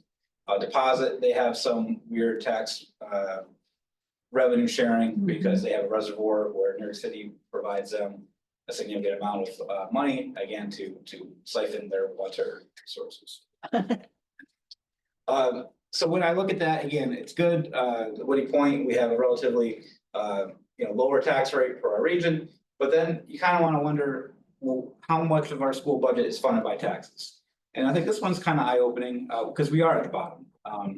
So what that means is, again, of our overall $46 million school budget, about 19% is funded by school tax. Where if you look at a district like Vestal, their school budget is higher, but it's also 57% funded by the tax levy.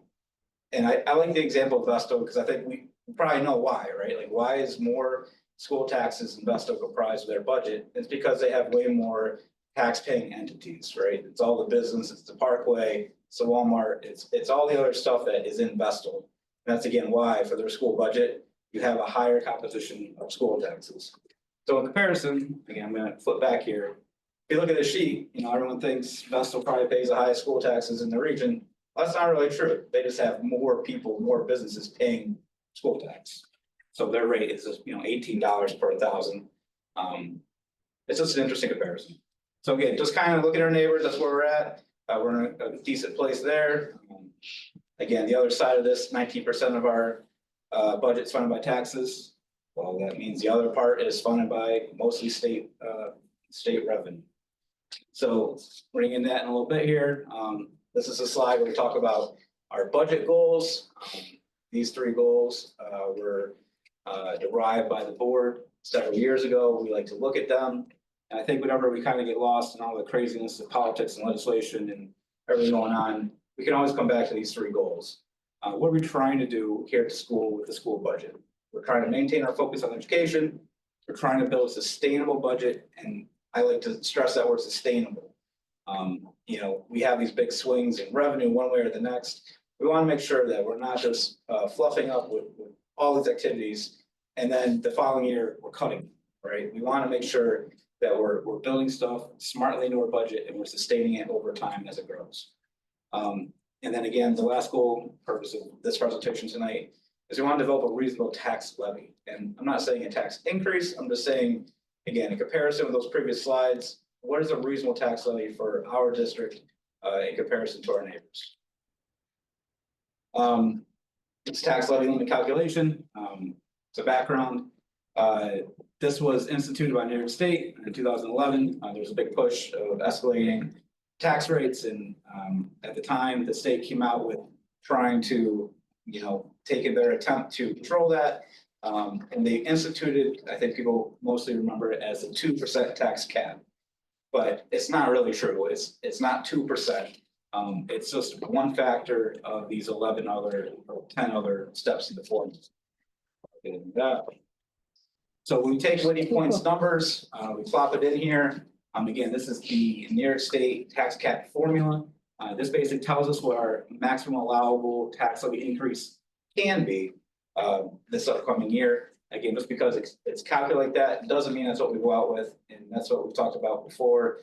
Throughout the budget process, we try to land on, you know, developing a reasonable tax levy increase. So this is strictly the formula. Our current year tax levy is $8.8 million. Here's the tax base growth factor. Again, I don't make up any numbers. This is derived strictly by the state. They tell us that number is 1.0093%. And then we take out basically any capital levy exclusions. In short, that's basically anytime we have a referendum that involves like buses or capital projects or capital outlay stuff. And what we try to do is kind of keep that local share relatively flat from year to year. So again, we exclude that. And then this is where that disarmor of the 2% tax cap is. That's where it's at. This formula will not allow for more than a 2% levy growth factor. So it's that one factor in the formula, and it's at its max this year. There's been years like during COVID where it was almost zero, right? So again, spitting this out, there's our projected next year local share of capital tax levy, and it tells us our maximum levy may be 9.1 million, and just so happens to be a nice round 3% next year. So again, it's technically what we could go out with this year's budget and still be in compliance with the tax levy cap. All right, more numbers to compare to our region, because again, I think it's always beneficial. So that number 3%, our BOCES CBO, they also helped me out with some data. They give me the tax levy limit calculation for all the other districts.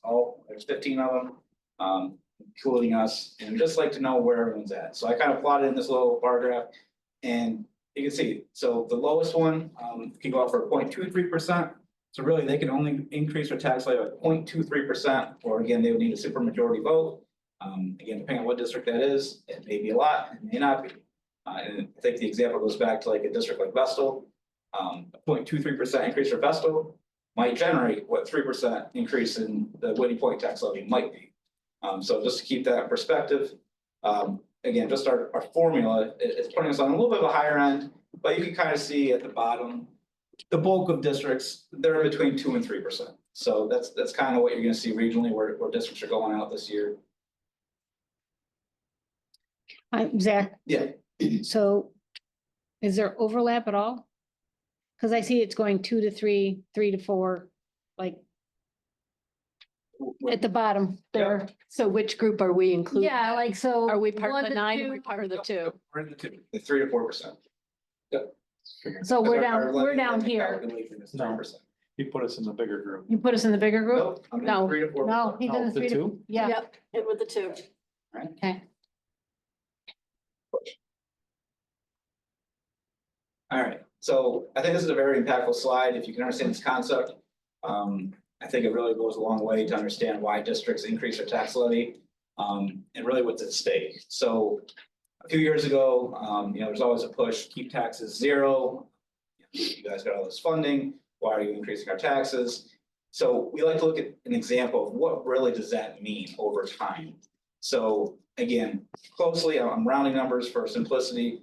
Our starting tax levy is 8.9 million. A 1% increase in the levy equals $89,000. So again, just say we're going out for a 2% increase in our tax levy for the next 5 years. 6 years, whatever's under 5, okay. I'm getting old. So again, what does that bring into the district if we go out for 2%? This current year, it'd give us an additional 178,000 in revenue. Again, 2% on top of that, it's an additional $181,000 in revenue. And then as you can see, it keeps going each year, the additional amount onto our tax levy limit, or a tax levy base, I'm sorry. So at the end of that 5-year period, our tax levy base went from 8.9 million closer to a 9.8 million. So that's really how you grow that tax base. Now the example of, okay, I think this year we could maybe get away with a 0% increase. I think the budget is looking okay. I think we can do it. Let's do it. And then, maybe there's some pressure. We have a second year looking at it, and maybe we get some additional state aid or something else goes our way. We want to lock in for 0% again. Okay, so that's the again kind of the scenario we're looking at. Well, then what happens? Where after the 2 years of a 0% increase to tax levy, year 3 you bring that back in. So again, you kind of see the numbers go up 2% and 8.9 million, but now we're 2 years behind in trying to catch that tax base up. So what happens is, as this plays out over the 5-year period, the district that increases their tax levy by 2% each year, you're gonna have $9.8 million in your tax base. The district that after 2 years decided not to, you only have a 9.4 million tax levy base. And what does that mean? That means, again, when we're looking at school budgets and what can we afford, we actually are losing, not just those 2 years we went out with a 0% increase, but every year thereafter, we're down that $381,568. So I think, again, I'm not saying we're out with a 0, I'm not saying we're out with 3 or 2. It's just something to take in consideration for why the percentages sometimes, again, there's push for this or that. It's a whole picture scenario. You really got to see how do you make your budget fit that makes sense for the community, the state aid scenario, the expenditures, what are your goals, trying to maintain education, build a sustainable budget, and again, maintain a reasonable tax levy increase base. Sorry. Give me that little window off the upper side. You just put it on the bottom somewhere. Yes. A lot of numbers on here. This is basically a snapshot, a summary of the school district budget from 2018-19 through projection for next year. At this point, it's still early, as we know. But I like data. I like looking at the history of it. You can kind of see some trends. You can see the average budget increase 4%, 2.4, 1.25, and then all of a sudden 0.12, right? What happened around that time? It was COVID, right? 1.88, and then you kind of see the growth coming out of there. We had all this federal stimulus money flying around. There's a lot more programs, enrichment, things going on, getting students back in the classroom. So our budget grew slightly in 23-24, and then we had this monster jump on the sheet in last year, this current year, of a 12.41%. That's why, again, I have to put the main reason for that jump. It's a 7.99% in the budget, but again, that was due to this capital project that we just finished, right? So even though our budget expenditure side increased 8% for the project, our revenue, we're getting state aid back on the project expenditures of around the same amount. When I say around, our building ratio is like roughly 98%. So we're getting in roughly 98% back on those expenditures for the project. So again, those are kind of like this outliers. I like to just explain a little bit too. But I think the good thing is at this point, we're looking at a 4.8% increase next year. Why do I think that's a good thing? Because again, I think everyone's paid attention to the news. Trying to predict costs right now is a very, very hard thing to do. Watch the stock market, watch these tariffs, watch inflation, watch the price of eggs, whatever you want to look at. No one's telling me I'm paying less for a service next year. I'll tell you that right now. Everything's going up. Foundation aid, and this is our saving grace for our district this year. We talked about it at the last board meeting. Foundation aid, again, our district is 19% funded by the tax levy.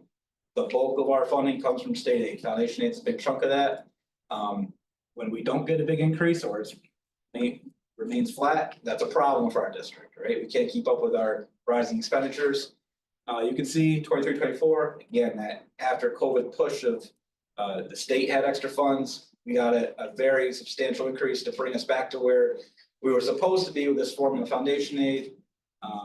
Relatively modest increase next year. And then again, this year, bam, the governor really reworked the formula. This is what we're supposed to be getting per the formula based on our demographics, our poverty counts. And they're saying, yep, Whitney Point, you deserve 11.33% increase. Thank you very much. I don't want to brag too much to our neighbors. Because there's neighbors around us that may only have 2%. And, they look at us and say, why? I feel bad for them. I'm happy we're getting that 11% this year. So Zach, That's certain- that's the governor's proposal. Yeah. That's certainly. Not yet. At the moment, but I haven't heard any talk to that's gonna be less. But no, the state budget's not final. You'd like to think you have it finalized by April 1st, but we know that's not really. Not how they roll. Yep, An and April again, Fool's Day Yeah. for sure. there's still that craziness with the federal level. Even today, I'm coming to the board meeting, we're getting alerts to the Department of Education.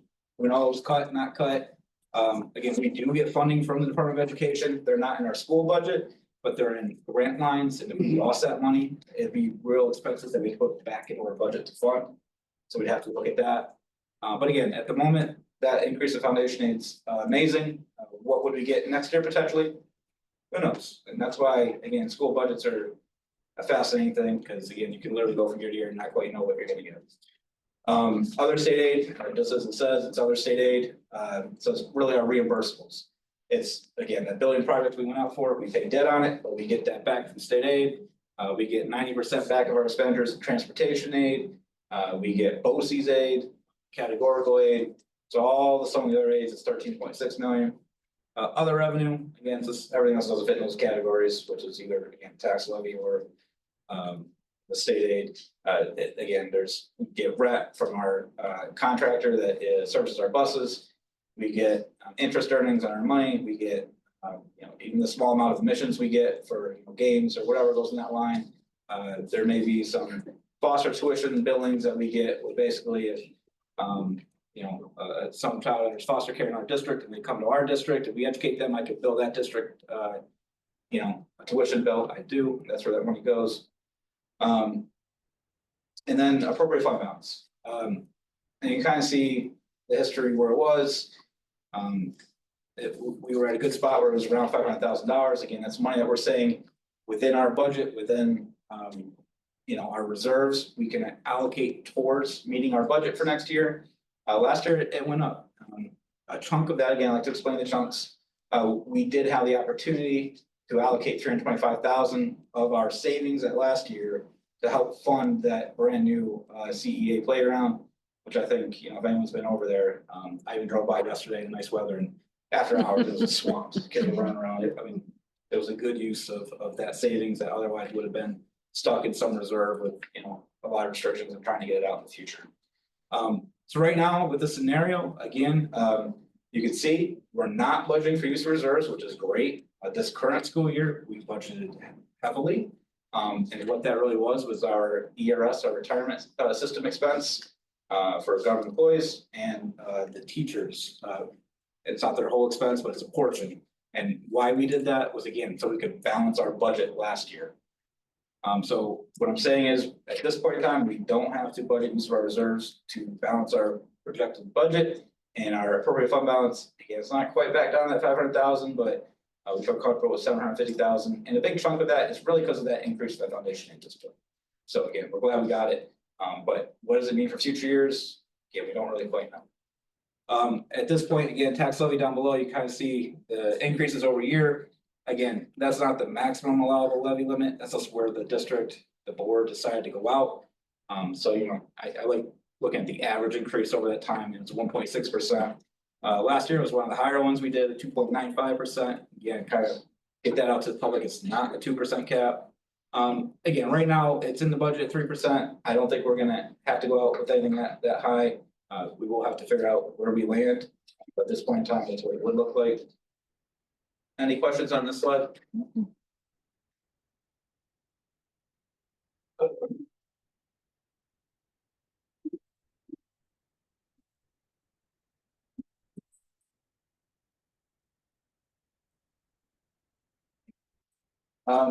I like pie charts. It's our pie chart. So again, all of our revenue that, whatever was on the slide here, 48 million, to start $48 million in pie chart form.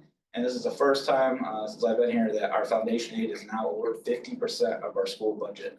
And what is foundation aid again? That's the funds the state gives us for general operating costs. So it's really no strings attached. It's what's given us how we meet our budget, right?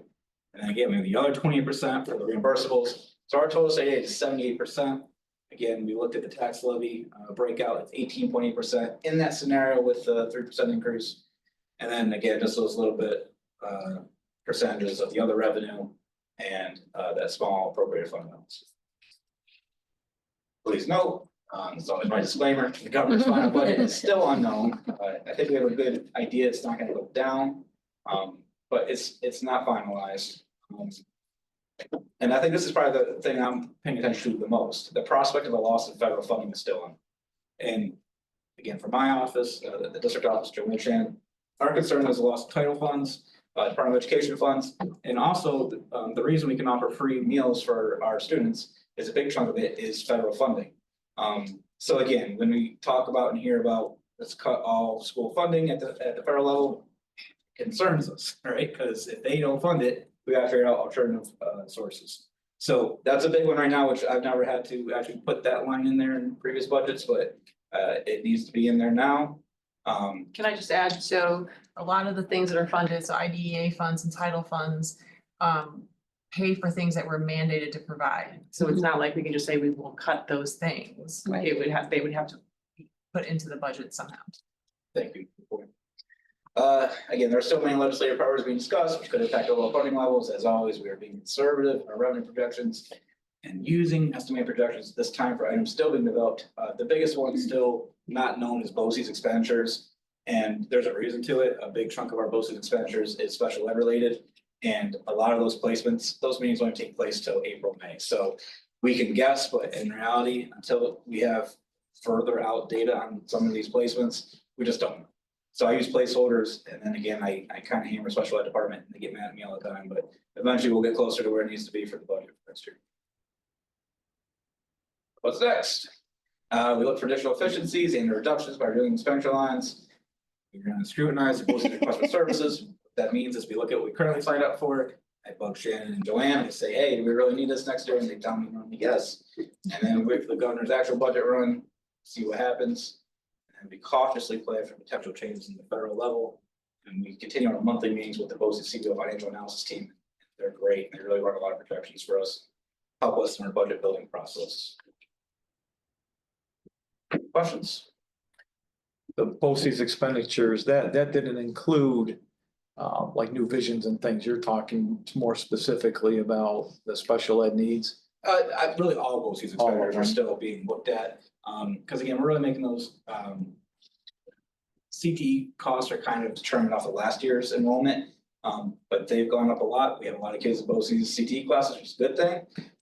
But there's other costs that are really subscription based. A lot of our IT are big budgets. We get those numbers. We could still have meetings and maybe try to tone them down a bit. But then it's typically where we're looking at, well, you know, we have so much built in for toner. You know, do we need 15,000 next year? Maybe we can lower it to 10. It's just those questions we have conversations. That's the one example, but it's for everything that we run through BOCES, which is around, you know, $7-8 million.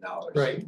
But I'm just saying, I was just thinking though that for special ed and then for the other, you know, the other BOCES classes, Yeah. we have a general idea of what we've had, what we're looking at, what our special ed population is. That's because a lot of those that are attending BOCES, we might get new students, but basically a lot of those students that are in stay in.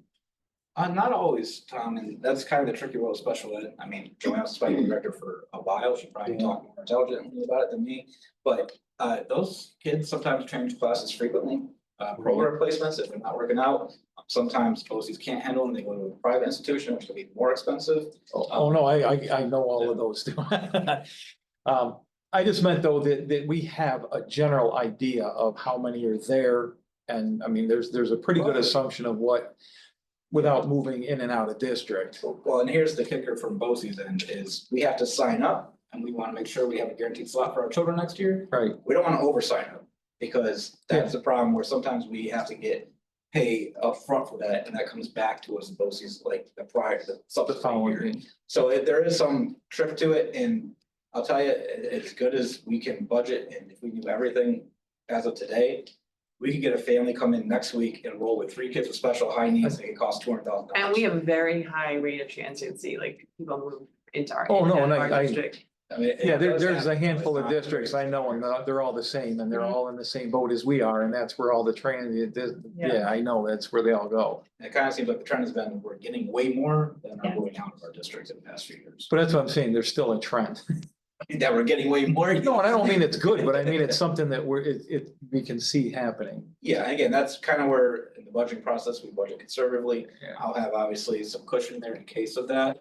But the problem is if you don't budget for that and you get hit with that family, then you're looking mid-year like, oh boy, where am I coming up with this $200,000 to, help fund these costs and displacements? No, and I'm not questioning, I'm just trying to think, and I know you've always done an excellent job of looking at everything and doing things the right way. I'm just thinking that some of that is somewhat relatively consistent. We know our attendance too. I mean, we get our attendance numbers, and I know people moving in and out, but I mean, there are some things that are, we It know. can be close, but it's not always. Guess what I'm saying. I know in the elementary building, the numbers have gone up tremendously this year for special needs students, right? Yeah, I mean, well, yeah, and not just here, Yeah. but everywhere. Yeah. There's lots of reasons for that, but I saw a younger population, very high need yes, students. yeah.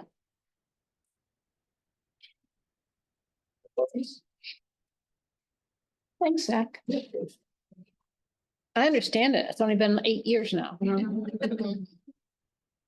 It gets a little better. I almost know a little bit of it. I understand a little bit of that. No way. Okay, that brings us to, oh, actually, do we have any students here from government class? Okay, why don't you guys really quickly fill out your sheets, bring them up for us to sign because we're gonna let you go. Since starts early in the morning. Yeah, you guys have already been here 2 hours and we appreciate it, but any one of us can sign. But we got a lot more to do. Yeah, we're not leaving anytime You soon. can ask older siblings, this didn't used to happen. They tell you no. Anybody can sign it. Can you get a sheet and then send it to Stacy and she can send it to us?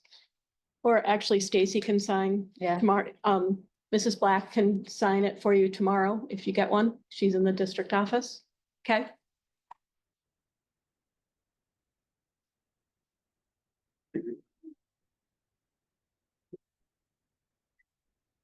Okay, consent agenda. May I have a motion? Thank you, Tom. And a second? Second. Thank you, Molly. All those in favor? Aye. Any opposed? Any abstain? Appointments. Autumn Singer, 4-year probationary appointment as special education teacher in the special education teacher tenure area effective March 12th, 2025. Motion? So moved. Thank you, Chris. And a second? Second. Thank you, Benny. Any questions or comments? So Autumn has been working in this role and been working on getting her certification. She's already certified in a different area. She's doing a great job and we're super happy that we can officially appoint her. She was like a long-term. That's how we had categorized. Okay. Is she a CEA? She's in high school. Oh, she's the high school. Any questions from the board? All those in favor? Aye. Any opposed? Any abstain? Alora Lane, full-time teacher's aide, effective March 12th, 2025. May I have a motion? So moved. Thank you, Chris. And a second? Second. Thank you, Aubrey. Questions or comments? All those in favor? Aye. Any opposed? Any abstain? And a whole slew of responsibilities for Zachary. Oh, it wait a minute, it doesn't say that. Oh, it does say interim, I'm sorry. I have that title on my name now too, intern. Yes. May I have a motion?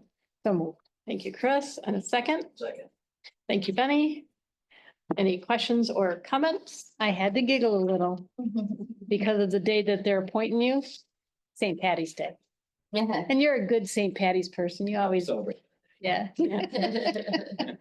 But at least you're not like the pest control officer or asbestos abatement officer. Joanne could take that back. Okay, all those in favor? Aye. Any opposed? Any abstain?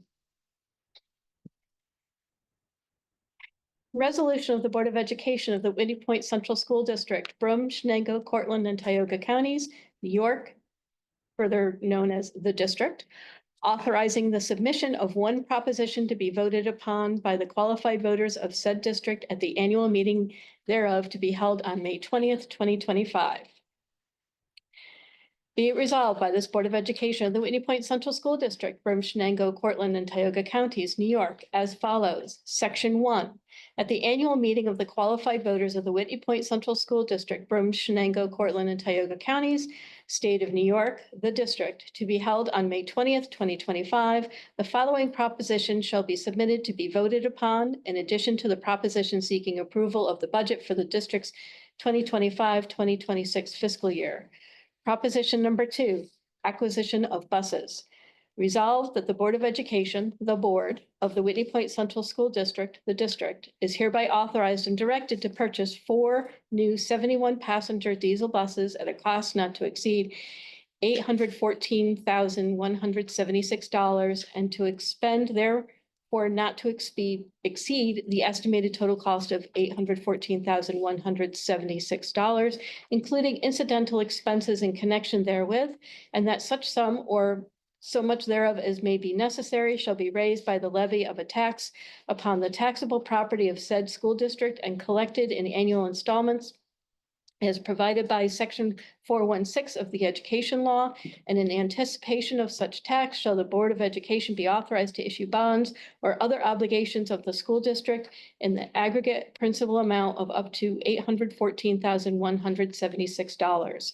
Section 2, the district clerk is hereby authorized and directed to include within the notice of said annual meeting required to be published and posted by the district a statement to the effect that the propositions set forth in Section 1 of the resolution will be voted upon at such annual meeting, which notice shall contain the full text of such proposition. Section 3, this resolution shall take effect immediately. May I have a motion? So moved. Thank you, Chris. Second? Second. Thank you, Molly. Any questions or comments? All those in favor? Aye. Any opposed? Any abstain? Be it resolved by the Board of Education of the Whitney Point Central School District, Brum, Shenango, Cortland, and Tioga Counties, New York, as follows. Section 1, a public hearing of the qualified voters of the Whitney Point Central School District, counties of Brum, Shenango, Cortland, and Tioga, New York, the school district, shall be held on May 6, 2025 at the High School Auditorium, 10 Kybel Road in Whitney Point, New York, at 6:00 p.m. for the presentation of the proposed budget for the following school year. The budget will be available for review on May 7th, 2025, and thereafter at the school district office. Section 2, the annual school district meeting and budget vote in and for the shall be held on May 20th, 2025 at the high school cafeteria, 10 Kybel Road in Whitney Point, New York at 1:00 p.m. and the polls shall be kept open for voting by voting machines between the hours of 1:00 p.m. and 8:00 p.m. prevailing time and on said date. The propositions herein set forth in the notice of said annual school district meeting and budget vote are described in Exhibit A attached hereto and hereby incorporated herein by reference. Section 3, voting at said annual school district meeting and budget vote shall be conducted by the use of voting machines. Section 4, the clerk of said school district is hereby authorized and directed to cause a notice of annual school district meeting and budget vote in substantially the form attached hereto as Exhibit A to be published in a newspaper having a general circulation in said district, such publication to be made so that such notice shall appear in said newspaper each 4 times within the 7 weeks next preceding such district meeting. The first publication to be at least 45 days, but preferably not more than 49 days before said meeting, and to give such other notice as may be deemed desirable. Section 5, the school district clerk is hereby authorized to amend the notice of annual school district meeting and budget vote from time to time as in his or her discretion such amendment may be required or desirable. Section 6, to the extent required by law, the Board of Education shall appoint election personnel to conduct said annual meeting pursuant to a separate resolution of this Board of Education. Section 7, this resolution shall take effect immediately. Notice of annual school district meeting and budget vote. Whitney Point Central School District, Central School District, Broome, Shenango, Cortland, and Tioga Counties, New York. Notice is hereby given that the Board of Education of the Whitney Point Central School District, Broome, Shenango, Cortland, Tioga Counties, State of New York, the school district, will hold a public hearing on the budget of the qualified voters of the school district at the high school library, 10 Kybel Road, Whitney Point, New York, on Tuesday, May 6, 2025, at 6 p.m. for the purpose of presenting the budget for the 2025 to 2026 school year. Notice is further given that a copy of the statement of the amount of money which will be required for school district purposes during the 2025-26 school year, the budget, exclusive of public monies, as well as a copy of any propositions to be presented at said annual school district meeting and budget vote, may be obtained by any resident in the school district during business hours between 7:45 a.m. and 3:45 p.m. at any school district building and the school district office during the 14 days before the annual school district meeting and budget vote, except Saturday, Sunday, or holidays. The statement should also be available at the school district's website and at all public libraries located within the school district. A real property tax exemption report prepared in accordance with Section 495 of the Real Property Tax Law will be annexed to any tentative preliminary budget as well as the final adopted budget of which it will form a part, and shall be posted on school district bulletin boards maintained for public notices as well as on the school district's website. Notice is further given that the annual school district meeting and budget vote of the qualified voters of the Whitney Point Central School District, Central School District, counties of Broome, Shenango, Cortland, and Tioga, New York, will be held on Tuesday, May 20th, 2025, at the high school cafeteria, 10 Kybel Road, Whitney Point, New York, between the hours of 1 p.m. and 8 p.m. Prevailing time when the polls will be open for the purpose of voting by voting machine upon the following propositions.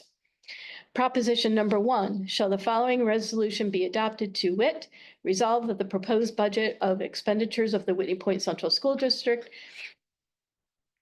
for the 2025-26 fiscal school year and the amount of to be determined, and for the purposes shown in the statement of estimated expenditures adopted by the Board of Education of the school district, be and the same hereby is approved, and the amount thereof shall be raised by a levy of tax upon the taxable property of the school district after first deducting the monies available from New York State aid and other sources as provided by law.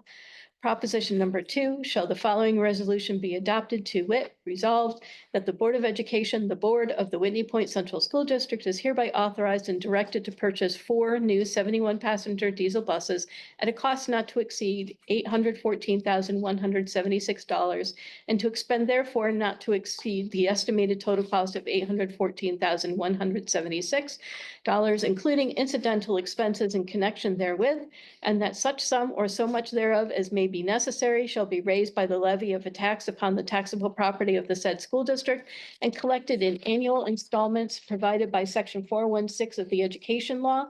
And in anticipation of such tax shall the Board of Education be authorized to issue bonds or other obligations of the school district in the aggregate principal amount of up to $814,176.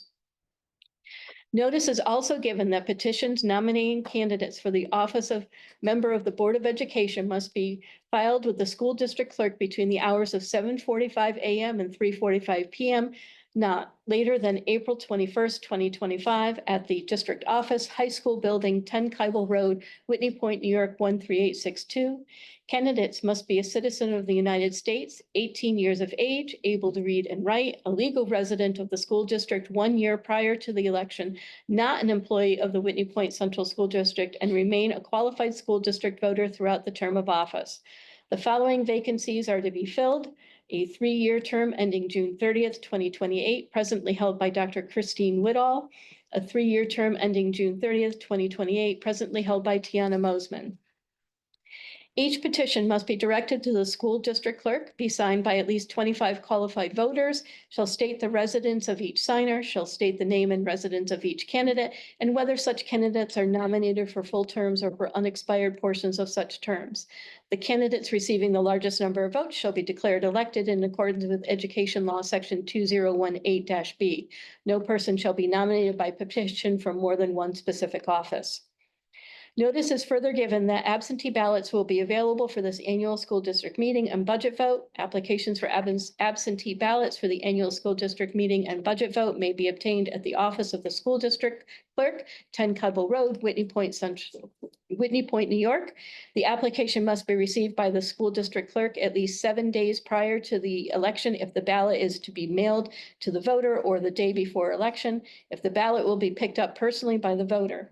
Absentee ballots must be received at the office of the school district clerk by no later than 5 p.m. prevailing time on the day of the annual school district meeting and budget vote, May 20th, 2025. A list of all persons to whom absentee ballots have been issued will be available for inspection by qualified voters of the school district and the school district clerk's office during regular business hours, 7:45 a.m. to 3:45 p.m. prevailing time, until the day of the annual school district meeting and the budget vote, and such list will also be posted at the polling place on the day of the annual school district meeting and the budget vote, May 20th, 2025. Any qualified voter in the polling place may object to the voting of the ballot upon appropriate grounds for making his or her challenge, and the reason therefore known to the inspector of election before the close of the polls. Notice is also given that the military voters who are not currently registered may apply to register as qualified voters of the school district. Military voters may request an application to register as a qualified voter from the district clerk. Military voter registration application forms must be received in the office of the district clerk no later than 5 p.m. on Monday, May 7th, 2025. In order for a military voter to be issued a military ballot, the school district must have received in the office of the school district clerk a valid ballot application no later than 5 p.m. on May 7th, 2025. A military voter may designate a preference to receive a military voter registration, military ballot application, or military ballot by mail, facsimile, transmission, or electronic mail in their request for such registration, ballot application, or ballot. Such designation shall remain in effect until revoked or changed by the military voter. Ballots for military voters shall be mailed or otherwise distributed no later than May 7th, 2025. Please note that the change of date there. Dated March 11th, 2025. May I have a motion? So moved. And a second. Thank you, Aubrey. I do have one thing. Did we have double words on this one? I took my own. Okay, and I don't know if we don't need to change it this time, but maybe next year. The one where it says his or her, maybe could put there. Yep, it's under bullet number, it's under the item that says section 5.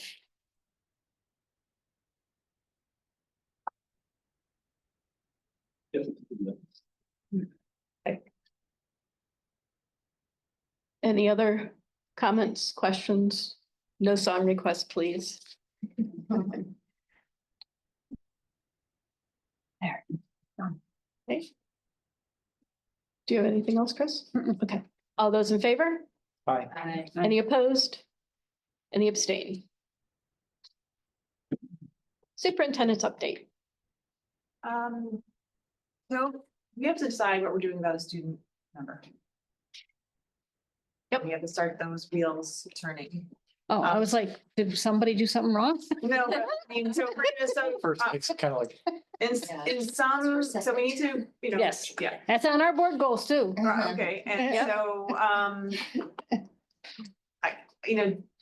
many districts use the student council as the person, like if you become student council president, then you become the board member. We could have an election, we could have create like a voting thing for the kids in the high school to decide who's gonna be the board rep.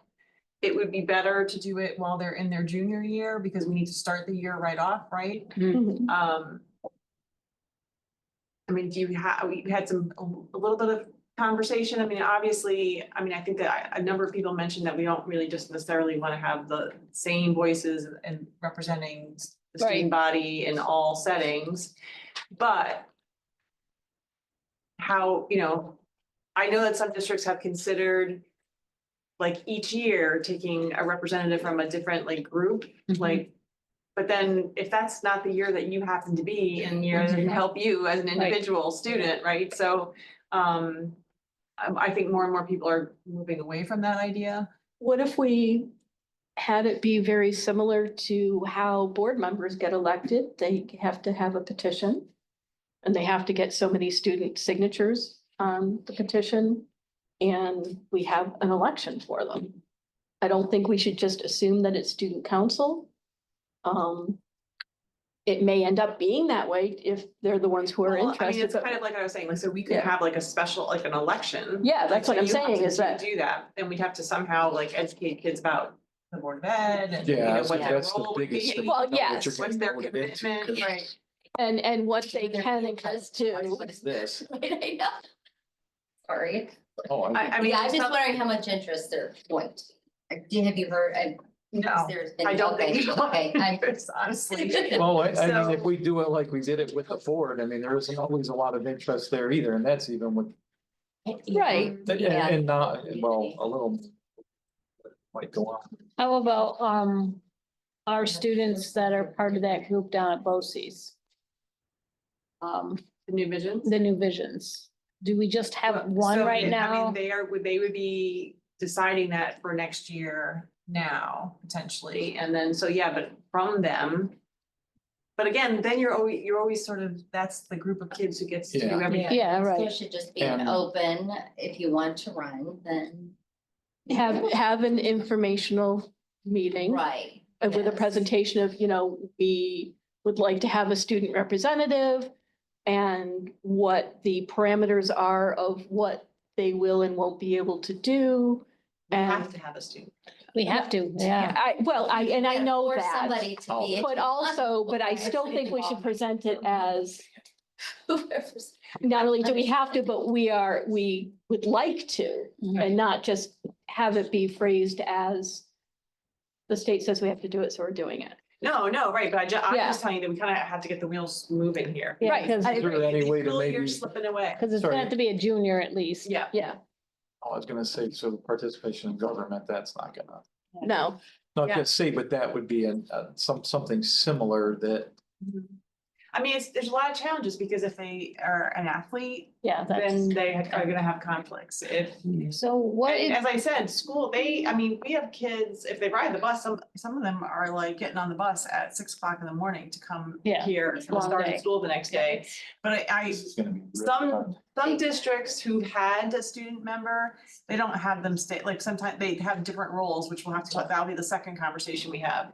Some districts have them come and stay for the beginning part of the meeting and the kids do a report out on what student issues are. That's a good idea. And then they excuse them so they don't have to stick around too long. Some, obviously, they do have to be excused from any kind of confidential, or. yeah, personal- right, not allowed to go to executive sessions. Yeah. I personally would like to see possibly 2 students. So, alternate.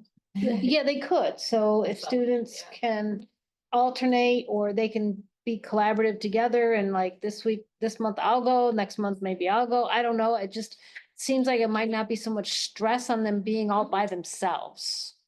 I think, we had some discussion, the clerks had some discussion this past week.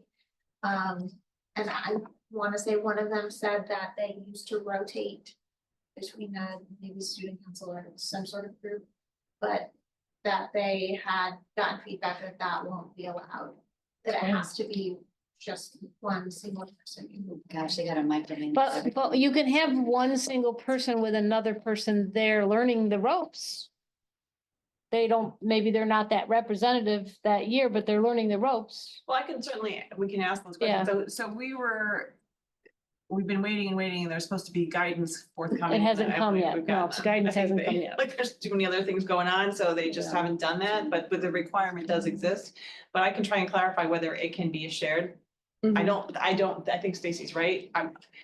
I think it's supposed to somewhat mimic what happens for a seat. Right. But even if it's not shared, could we have I mean, they're a not. junior? What difference does it make? Yeah, maybe we could have at least two people, maybe a junior who's the representative and well, actually, it would be a senior. She'd be, or she or he would be a senior.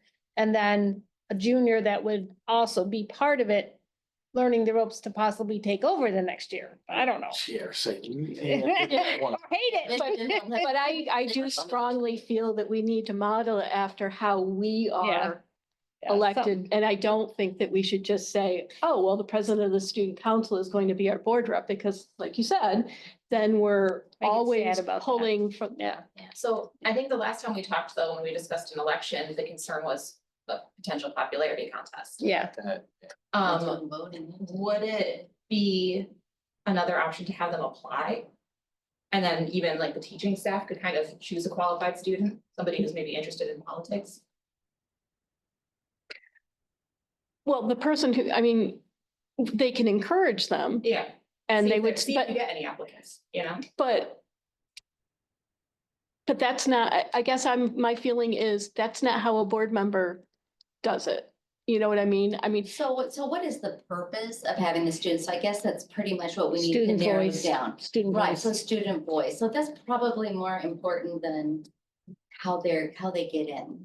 If they're representing the student body, right? So. well, except that, okay, so no knock against teachers.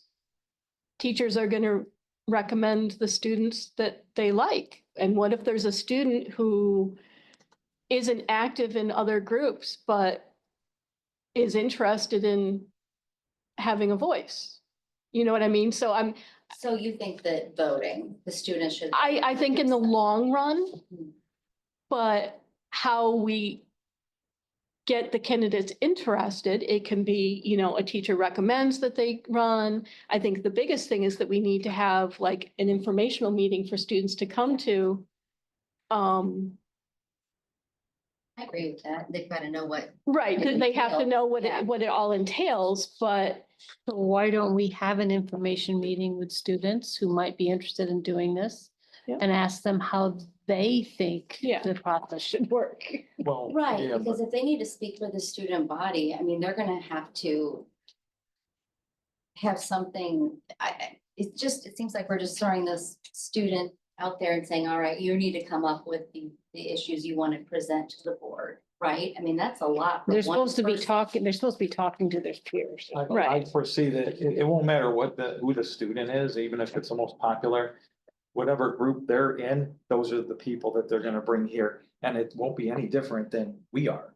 Because we Right. don't represent everybody out there, we represent different people that contact us, and so. So I'm gonna read you what the bill says. So the bill requires that each student board member must be at least one of the following: the student body president, a student selected by the high school student government, a student selected by the high school principal, a student selected by the superintendent, a student selected by majority vote of the school board.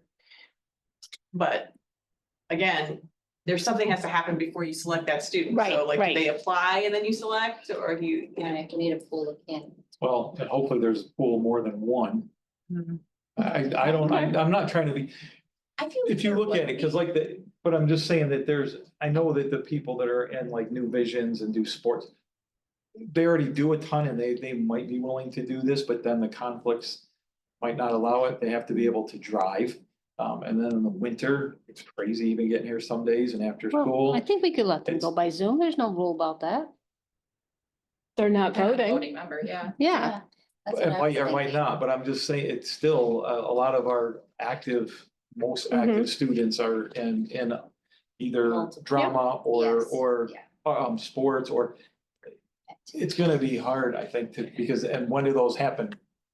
I know, trying to go to those kids' sports, it's hard to do it when this is going on. Why don't we start little while, we do an information meeting for students and get it out there and see who shows up.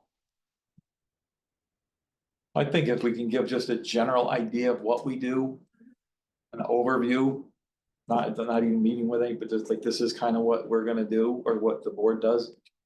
This is, we're looking for people, if anybody's interested, at least start from there, and if you have to go more, then you push more. But instead of, I'm willing to come to a meeting. Me too. Yeah, so. I'm just saying, before even the meeting, they have to kind of know, so something has to be put out and then Right. to What the let school them board know. even is. Yeah, and what what the the school school board is. is. Because, Yep. and I'm sure that when they get here. Time commitment, that this could happen, these kinds of things, yeah. Best you can do is start. Okay. Molly said she's bringing cookies. You can't go wrong with food. Just saying. Okay. Okay.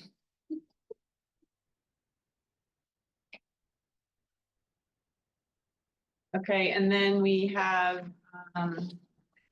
so we're meeting tomorrow, so I'll get a little more information about, everybody's just scrambling, trying to figure out what they're gonna do if they don't already have enough. But there's the School Boards Association business meeting coming up on April 9th. April 9th, Yeah, yeah. April 9th. At 5:00, if those, do you want them to let you know if they want to go? Yes, I can. Okay. When do we have to have the RSVP info? Why they're gonna do supper, they do supper with all their board meetings, I know that. March 31st, yeah. Yeah. I think I put it on my calendar already, Stacy. April 9th, right? April 9th at 5 p.m. RSVP, no. I can do that. And yeah, I can do it too. I should do it anyhow, especially if I get voted in. And I'm gonna have to wait until we get closer to. Okay. That day, the next, no way. Did you say it was 5 PM, Stacy?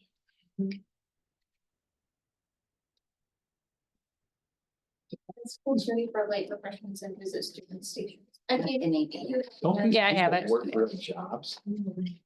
Get there in time. I know, Yeah. they don't. No, suits. They can be there at 5 or 5:30. Like, are they? Sorry, I've been told. I'd kind of like to not use all my vacation days for school board. Because I enjoy it. It's on my I- calendar.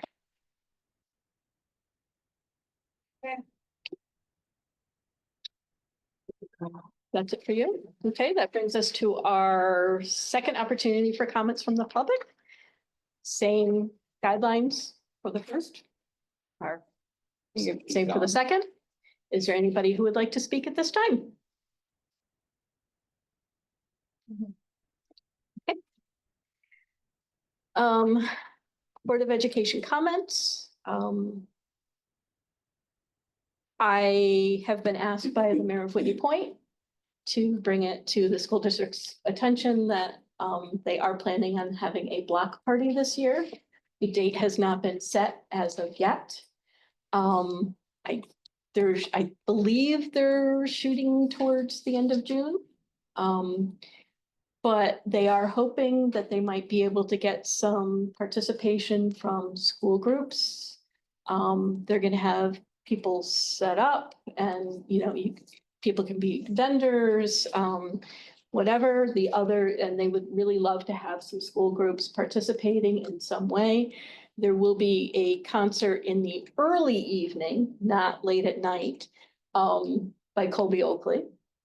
So a chunk of Main Street will be shut off, and that, of course, is a free concert. I made the comment that I'll be able to hear it from my house then.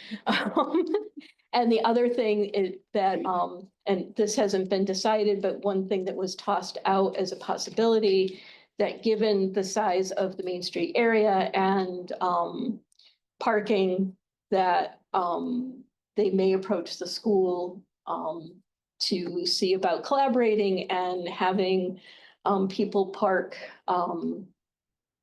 in school parking lots and possibly having like a bus shuttle people down to the Main Street area so that there is more available parking and accessibility. Talk about alcohol, because Yeah. been a problem in Like I said, it's just been thrown out. So if it's alcohol free, it's way easier. No, I know, I know. But yeah, okay. Nope. So is there a date? Again, the year's Yes. slipping away, if you can get that Yep. to us. That is going to be decided soon. I will bring that up when I mean, yeah, his schedule must be booked, right? Colby's, yeah. Well, yes and no. They have, there are a couple of dates that they're looking at. It can be a free concert because he doesn't have to rent the fairgrounds. Right. And that's where his big expenses come in. But I will bring it up with the mayor tomorrow night when I go to the village meeting. Can't conflict with graduation, homecoming, No, it'll be like a, or not, or. it'll be a Saturday. But I will mention that, careful of the dates. But mostly he wanted to be able to give the district a heads up that it was happening and like I said, the mayor would really like to see, I mean, even if it ends up being in July, that maybe there might be some groups who would like to participate in some way and all of that. And perhaps what can happen is that because I agree with the alcohol free, but perhaps being able to do the parking and shuttling during the daytime and then not at night for the concert, but that can all be worked out. They just wanted to give a heads up. Yeah, so if you could just ask him like the date is like, because I mean, I know it seems like it's not that close, but it is. It is, Both no, calendars book up. I agree. Which is why he asked me to say something tonight. But that's great. Remind me when not to be in town. Shut down the town. Well, it'll just be Main Street, Yeah. so they can't. Okay. Apparently it costs too much now to ask to shut down Route 11, even for like the fair parade and stuff. They can't even now cross. Because it used to be that they would start over here at the school and then they would go over to the fairgrounds and now they can't even. They're not even able to do it with the, to cross the street to get to the fairgrounds. Yeah. I'll just pretend they're stopping at Dunkin' Donuts for a coffee like we do anyway, and park across the lanes. That it? That's it. Okay, I have one thing. Celebration of Young Children. It's on your calendar on the back, April 11th. They might be needing readers. I know Molly, you read last year.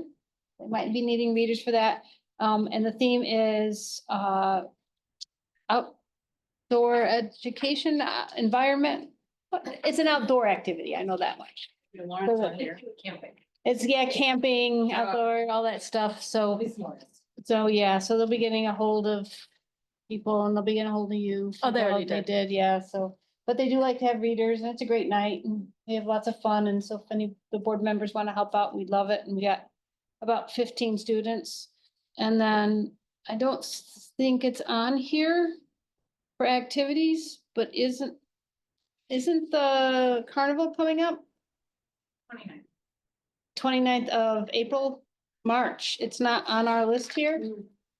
But the March 29th is the carnival for the CEA.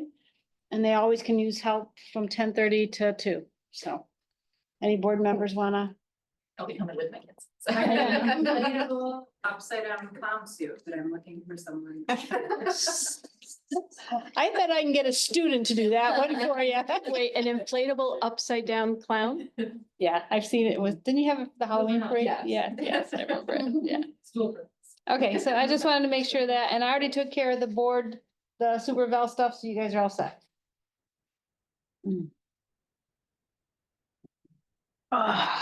I just wanted to add that I'm in support of girls wrestling. So I know there's cost, there's a cost. Well, I mean, so there's a athletic advisory committee and we did have a presentation on that, and the decision that was made for this year really was made to try and give girls as many opportunities Yes, as yeah, possible. I understand that. But it's a past year. changing landscape Yeah. of, and as they spoke to the fact that they decided to, you know. Yeah, it's, and I hate to speak too much, because without, I think I was gonna suggest to you that maybe you can ask Murphy to present on that.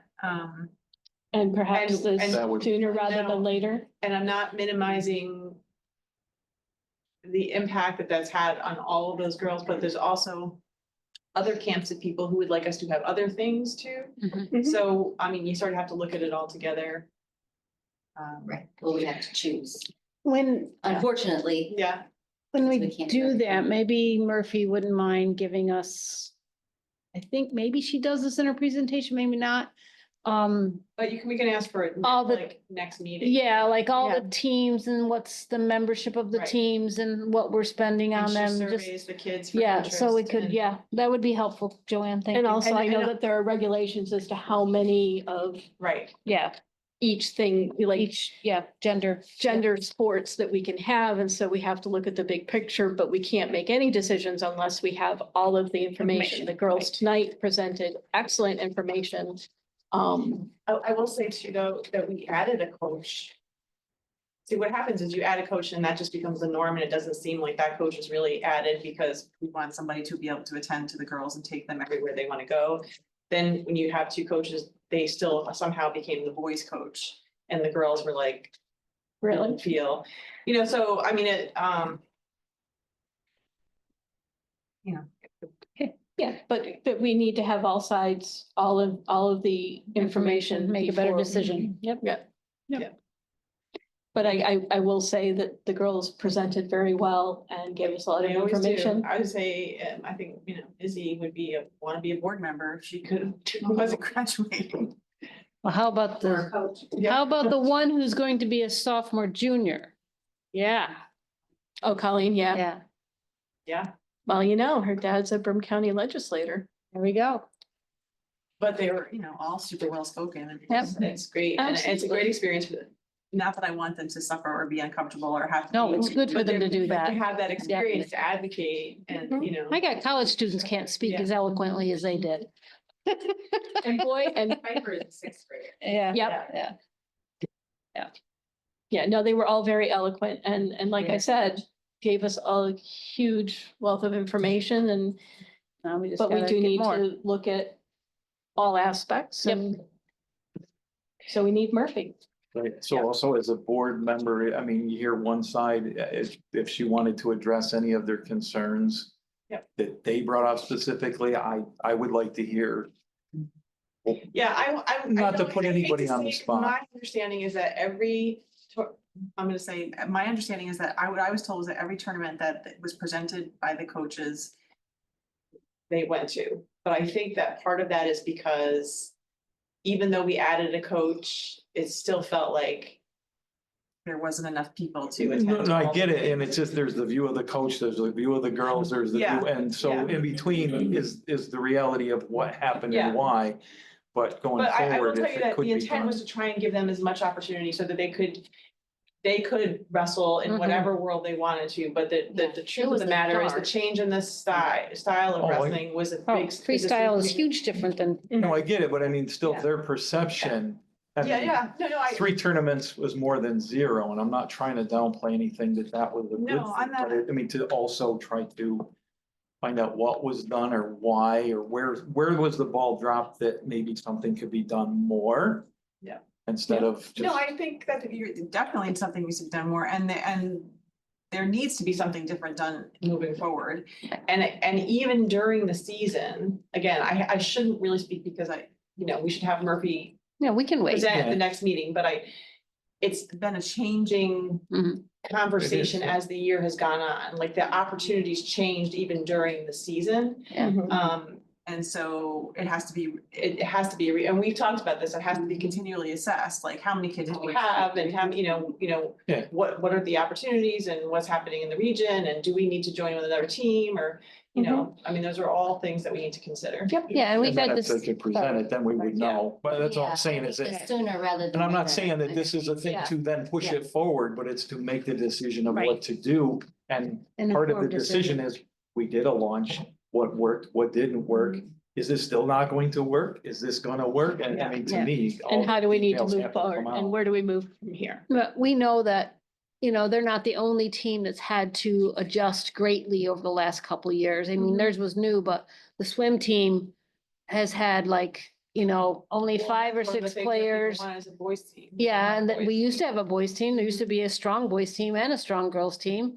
And, and then a lot of the girls fell away because it wasn't there, because the pool wasn't here. But then they were supposed to have the schedule last year, and then it got dropped down to like only 5 meets, I think. So, yeah, so they're not the only team in the district that has struggled, for sure. Yep. Yeah. But I'm sure that the comment of an all girls team as opposed to a mixed team, you would definitely see numbers go up. Yeah, yeah. I mean, if that was. Or at least the interest in joining And trying it out. would go up. Trying it out. You Yeah, know, to even consider it would go way up. yeah, that's what I meant. Yeah. No, and I get it. I totally get it. With the boys in there. No, I Yes. give the girls a lot of credit for doing. I wrestled in those restrooms with all the boys. It's sometimes I know. Okay, yep, okay. Those boys are wrestling. Is there anything else for Board of Education comments? Nothing. Yeah, because I hate to say we have to have it. Yeah, we do have to have an executive executive session. And so we are going to recess the public meeting at 8:49 to hear discussion on personnel. Yes, personnel. And after we are done with executive session, we will be going back into public session and then closing the meeting. There won't be any discussion in the public after that point, just so nobody feels like they have to hang around to hear more. No, you're welcome to if you want, but it's just gonna be Sit in the hallway. yeah. So I have a motion. So moved. Thank you, Chris, and a second. Second. Thank you, Molly. All those in favor? Aye. Any opposed? Any abstain? And thank you, everybody, for coming this evening and joining in the fun. Thank you. Have a good night. Stay